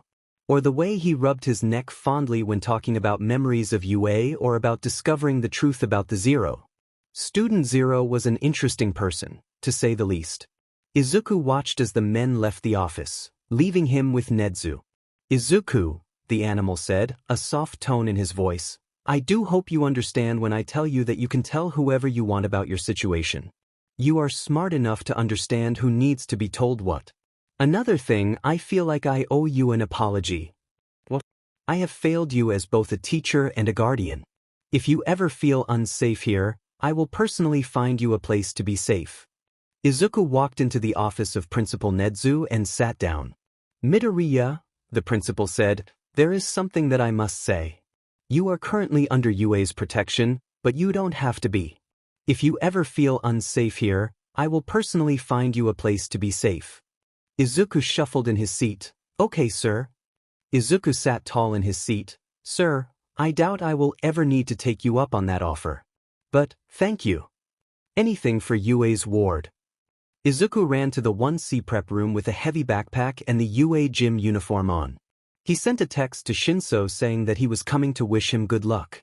He knocked on the prep room and Shinso opened the door, then immediately closed it behind him to stop the rest of his class from seeing Izuku. Midoriya, Shinso said and then sighed, since when were you allowed out? I thought you weren't allowed to walk around campus, especially during the sports festival. Izuku took off his backpack and unzipped it. Well, I couldn't just not give you your support gear in person. Especially after I worked so hard on it. He pulled out the artificial vocal cords. It's a support mask that makes Shinso able to mimic other people's voices. Izuku had planned it out with Shinso but planned for it to be a surprise. It wasn't supposed to be done yet. Shinso gingerly grabbed the mask and looked it over. I thought it wasn't supposed to be done for another week. Don't I have to register it or something? I took the liberty of registering it for you. Well, you don't have to use it though. It works the same as we planned, so you'll be able to use it. Shinso put the mask on and turned some of the knobs. My name is Kashiwa Itoku and I'm a little beach.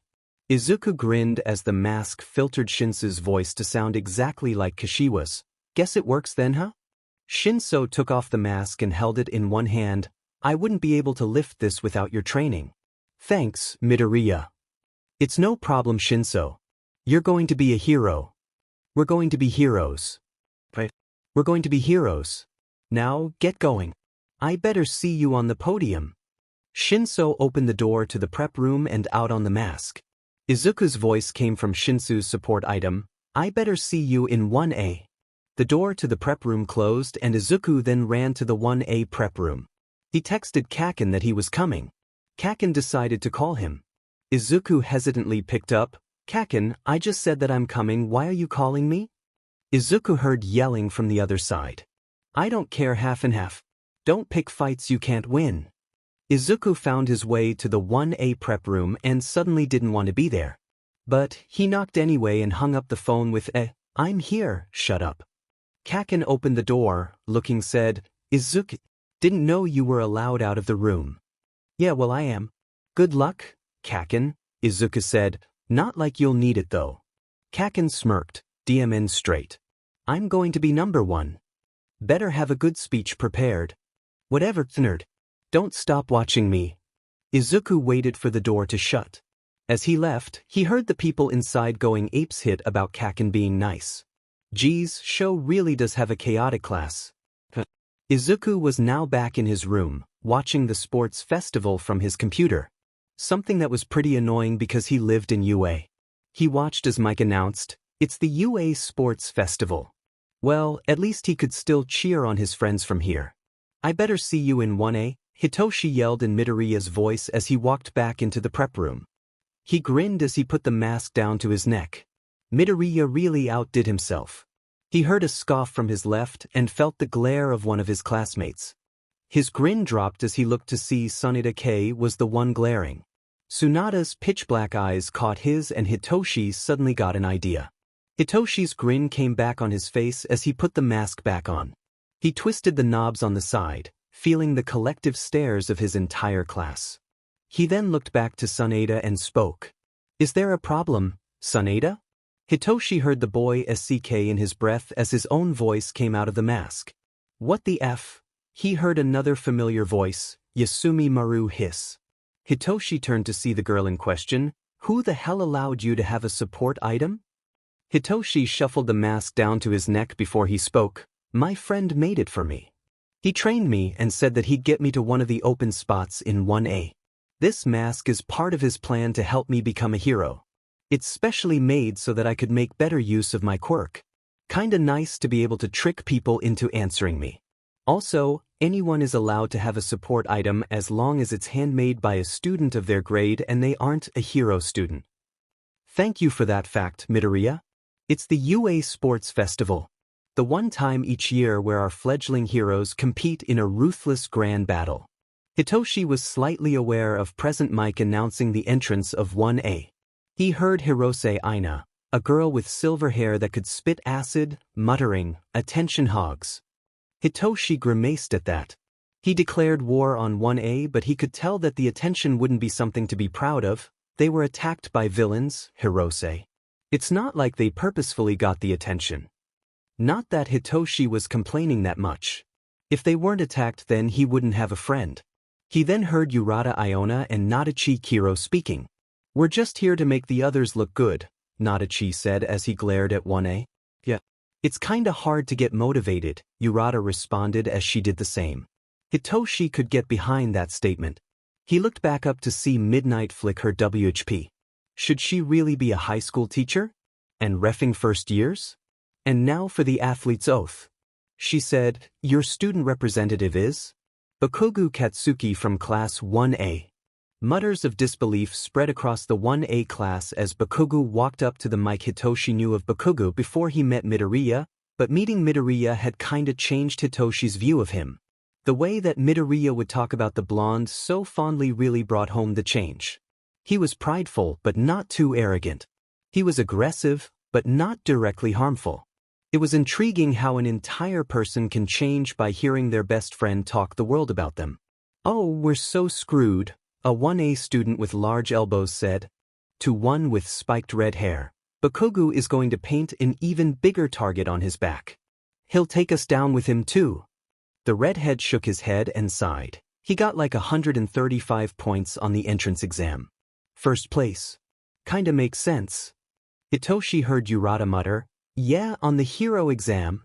But, the redhead continued, he's been tamer since that green-haired kid came by. Actually, he looked familiar dash. Another boy with bright yellow hair sporting black lightning bolt butted in. And did you hear what the dude called him? Kakin. Like, who the hell was that? So, Midoriya didn't just wish Hitoshi luck then.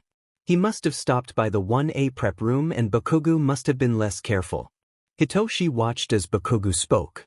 The athlete's oath, the blonde said, make no mistake about it when I say that I'm going to take first place. There was great uproar from the crowds. Bakugo started talking again. I'm not done. The crowd settled down and Bakugo continued. I'm going to get first because I'll work harder than anyone else here. It doesn't matter what quirks anyone else has, I'm going to work to get ahead of them. And no one here can stop me without working for it. Then he walked off the stage. The crowds of students went into another uproar. But Hitoshi noticed that 1A wasn't yelling. The hero class just stood there in shock. Hitoshi only needs to place to get into the hero course. He doesn't need to get first. Now, Midnight drew the attention back to herself. Without any delay, let's get to the first event. A screen turned on behind the teacher, displaying obstacle course in bold letters. The fateful first event this year is an obstacle course race. Giant doors opened as Midnight explained. It's a race between every member of all 11 classes. The course is a 4-kilometer lap around the stadium. Hitoshi put his mask over his mouth and turned some of the knobs. Our school preaches freedom in all things. As long as you don't go off the course, it's fair game. Racers, to your positions. Hitoshi grinned under his mask as he took a deep breath. He stared at Midnight to see when she was calling. This is going to be the easiest control of his life. Start.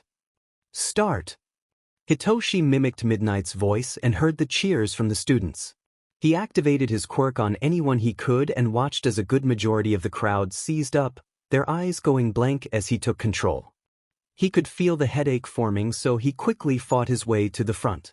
He felt some of the controlled being jostled or hit, making him lose control. He ran forward and realized that the gate was too narrow, a filter of sorts. Good thing that only a few people were actually going through, but there was still a significant crowd. He recognized the boy that led the pack, freezing the students behind him as Todoroki. Hitoshi quickly jumped to avoid the ice.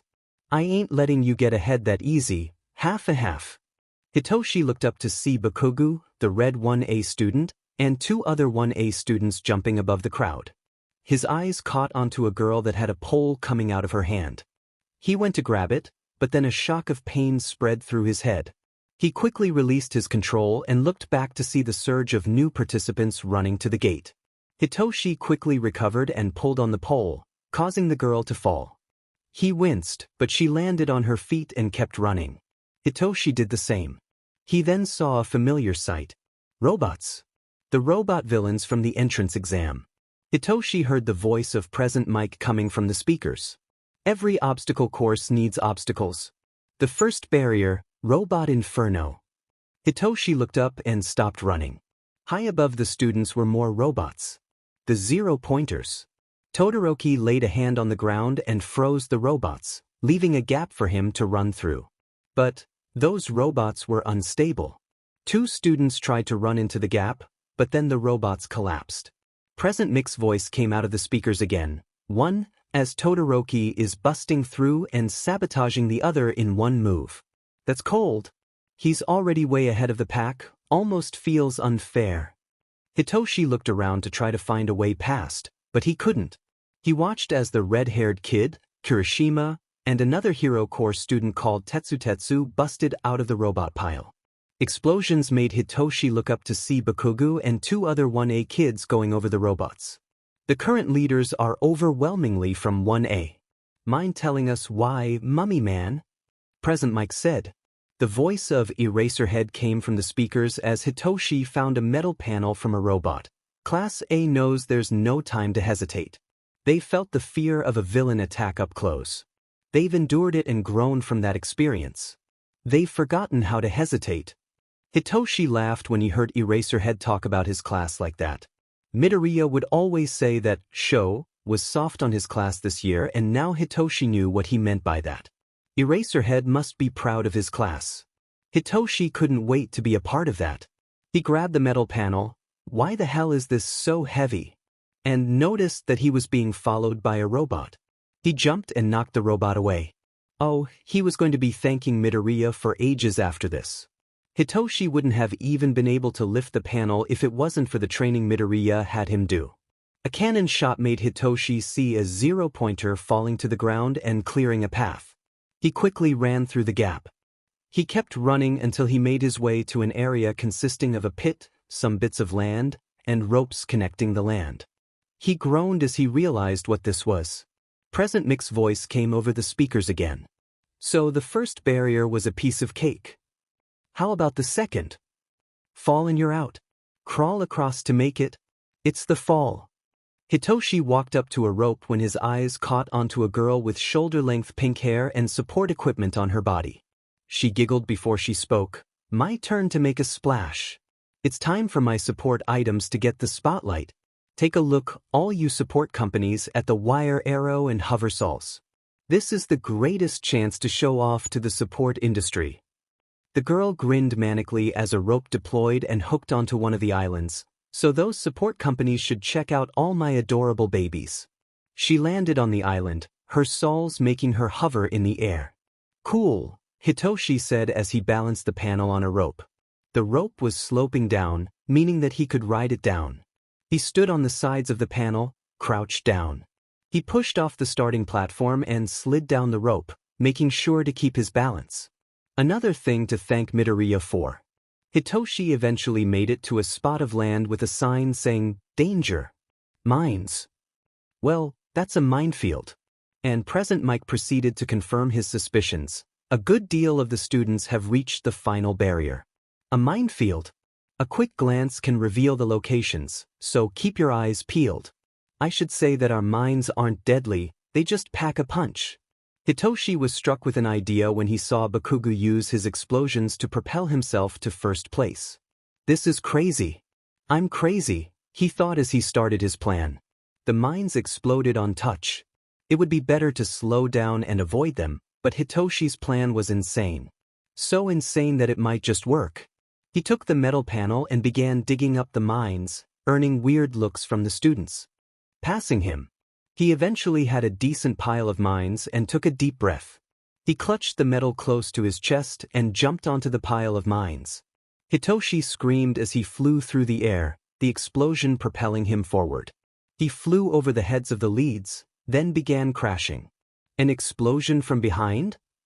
Present Mike commentated. An accident, or was it intentional? Class 1 sees Shinso rides the wave, passing both Todoroki and Bakugo. Get the hell back here. Hitoshi looked back to see the two hero students still pursuing him. Todoroki slammed his foot on the floor and made an ice path to help him run. Our former leaders have now called a ceasefire to chase down Shinso. Present Mike announced. Hitoshi turned the knobs of his mask as he grabbed the wires on the metal with his hands. Passing the two hero students was impossible, so he needed to stay in the lead. He slammed down the panel, exploding more mines underneath. Then he screams. But the sound that came out of his mask wasn't a normal scream. Instead, an ear-splitting shrill made the two boys pursuing Hitoshi cover their ears. The explosion underneath Hitoshi pushed him to the other side of the arena, leaving just a mad dash for the finish. Hitoshi ran as fast as he could to the exit as the cheers of the audience members and Present Mike became perceivable. Well, who would have guessed such an incredible turn of events? The hero announced. The first to make it back is Shinso Hitoshi from Class 1C. Hitoshi crossed the finish line. Izuku sat staring at his computer screen. Shinso really just won the obstacle course. Not to mention that Shinso's plan was so smart. He did exactly what Izuku had taught him. Izuku let a wide smile spread across his face. A smile that was just as bright as it was 5 years ago. Hitoshi is utterly screwed. A cavalry battle. Team events were never something he usually did well in with his quirk, and the 10 million bounty won't help him get teammates. Hitoshi heard a voice and turned around to see the support girl from before. First place, you really stand out. Team up with me, Mr. First Place. The girl lifted up her goggles to show yellow eyes with crosshairs as pupils. I'm Hatsum Mei from the support course. No one's teamed up with you yet, and I can be useful for you. I see you have a baby of your own, but I have more. I'll be in the spotlight and you can have some of my babies. Wow, does she not know about context? Well, everyone's going into groups of their own classes, so no one else is going to team up with him. Sure. Shinso Hitoshi from General Education. Okay, one person is better than no one. What do you have? Hatsume's grin widened as she threw support items into the air. I have so many. We have this one, based off a hero's jetpack with a few additions of my own. Then I have the hover saws that allow me to hover. I also have my wire arrow that works like a grappling hook. And my hydraulic bracers that can push out poles to trip up opponents. That's not all though. My quirk is called Zoom. It lets my vision zoom in. If I really focus, I can see up to 5 kilometers. Hitoshi took the mask off and held it in his hands. Artificial vocal cords. Lets me imitate voices. My quirk dash. Was it really a good idea to tell this girl? Hitoshi would ruin this one chance at getting teammates. Shinso, you can't just not tell teammates about your quirk, Midoriya said in a flat tone as he wrote in his notebook. You have to win. Teamwork, as much as you hate it, helps people win. Why did Midoriya have to be so right all the time? Hitoshi continued speaking. Lets me brainwash people who answer me. Hatsume grabbed at Hitoshi's mask and started looking it over. This is really well made. There's no way you made this yourself, right? You'd be put right into support if you did. Who's your designer? She didn't even hesitate. God, why did Midoriya have to be so right all the time? Hitoshi slowly took back the mask and put it on. My friend is pretty good at making support items. He did make an extremely complicated communication system small enough to fit in ink, after all. I'll find that designer of yours.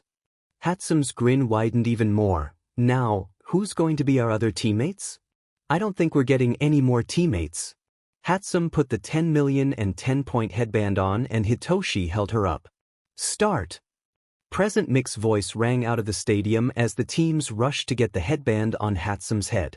Running is always the best plan when you're outnumbered. So that's exactly what Hatsume and Hitoshi did. But instead of running, Hatsume just grabbed Hitoshi's uniform collar and used her jetpack to allow them to fly for a couple of seconds. Hatsume, your inventions are amazing, Hitoshi said as they were mid-air, falling.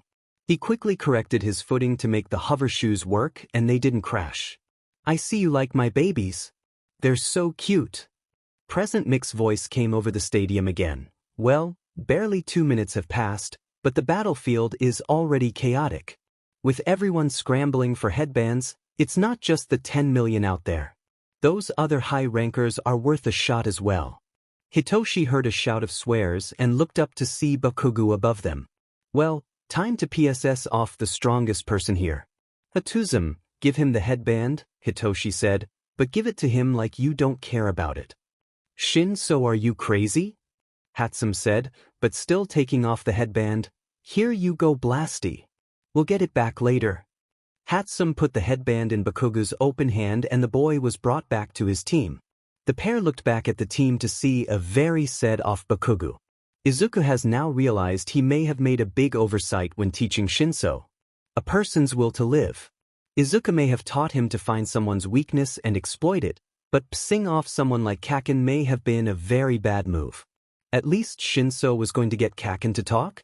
Izuku watched as Shinso and the support girl Hatsume ran around the arena, getting some different headbands as well as losing some.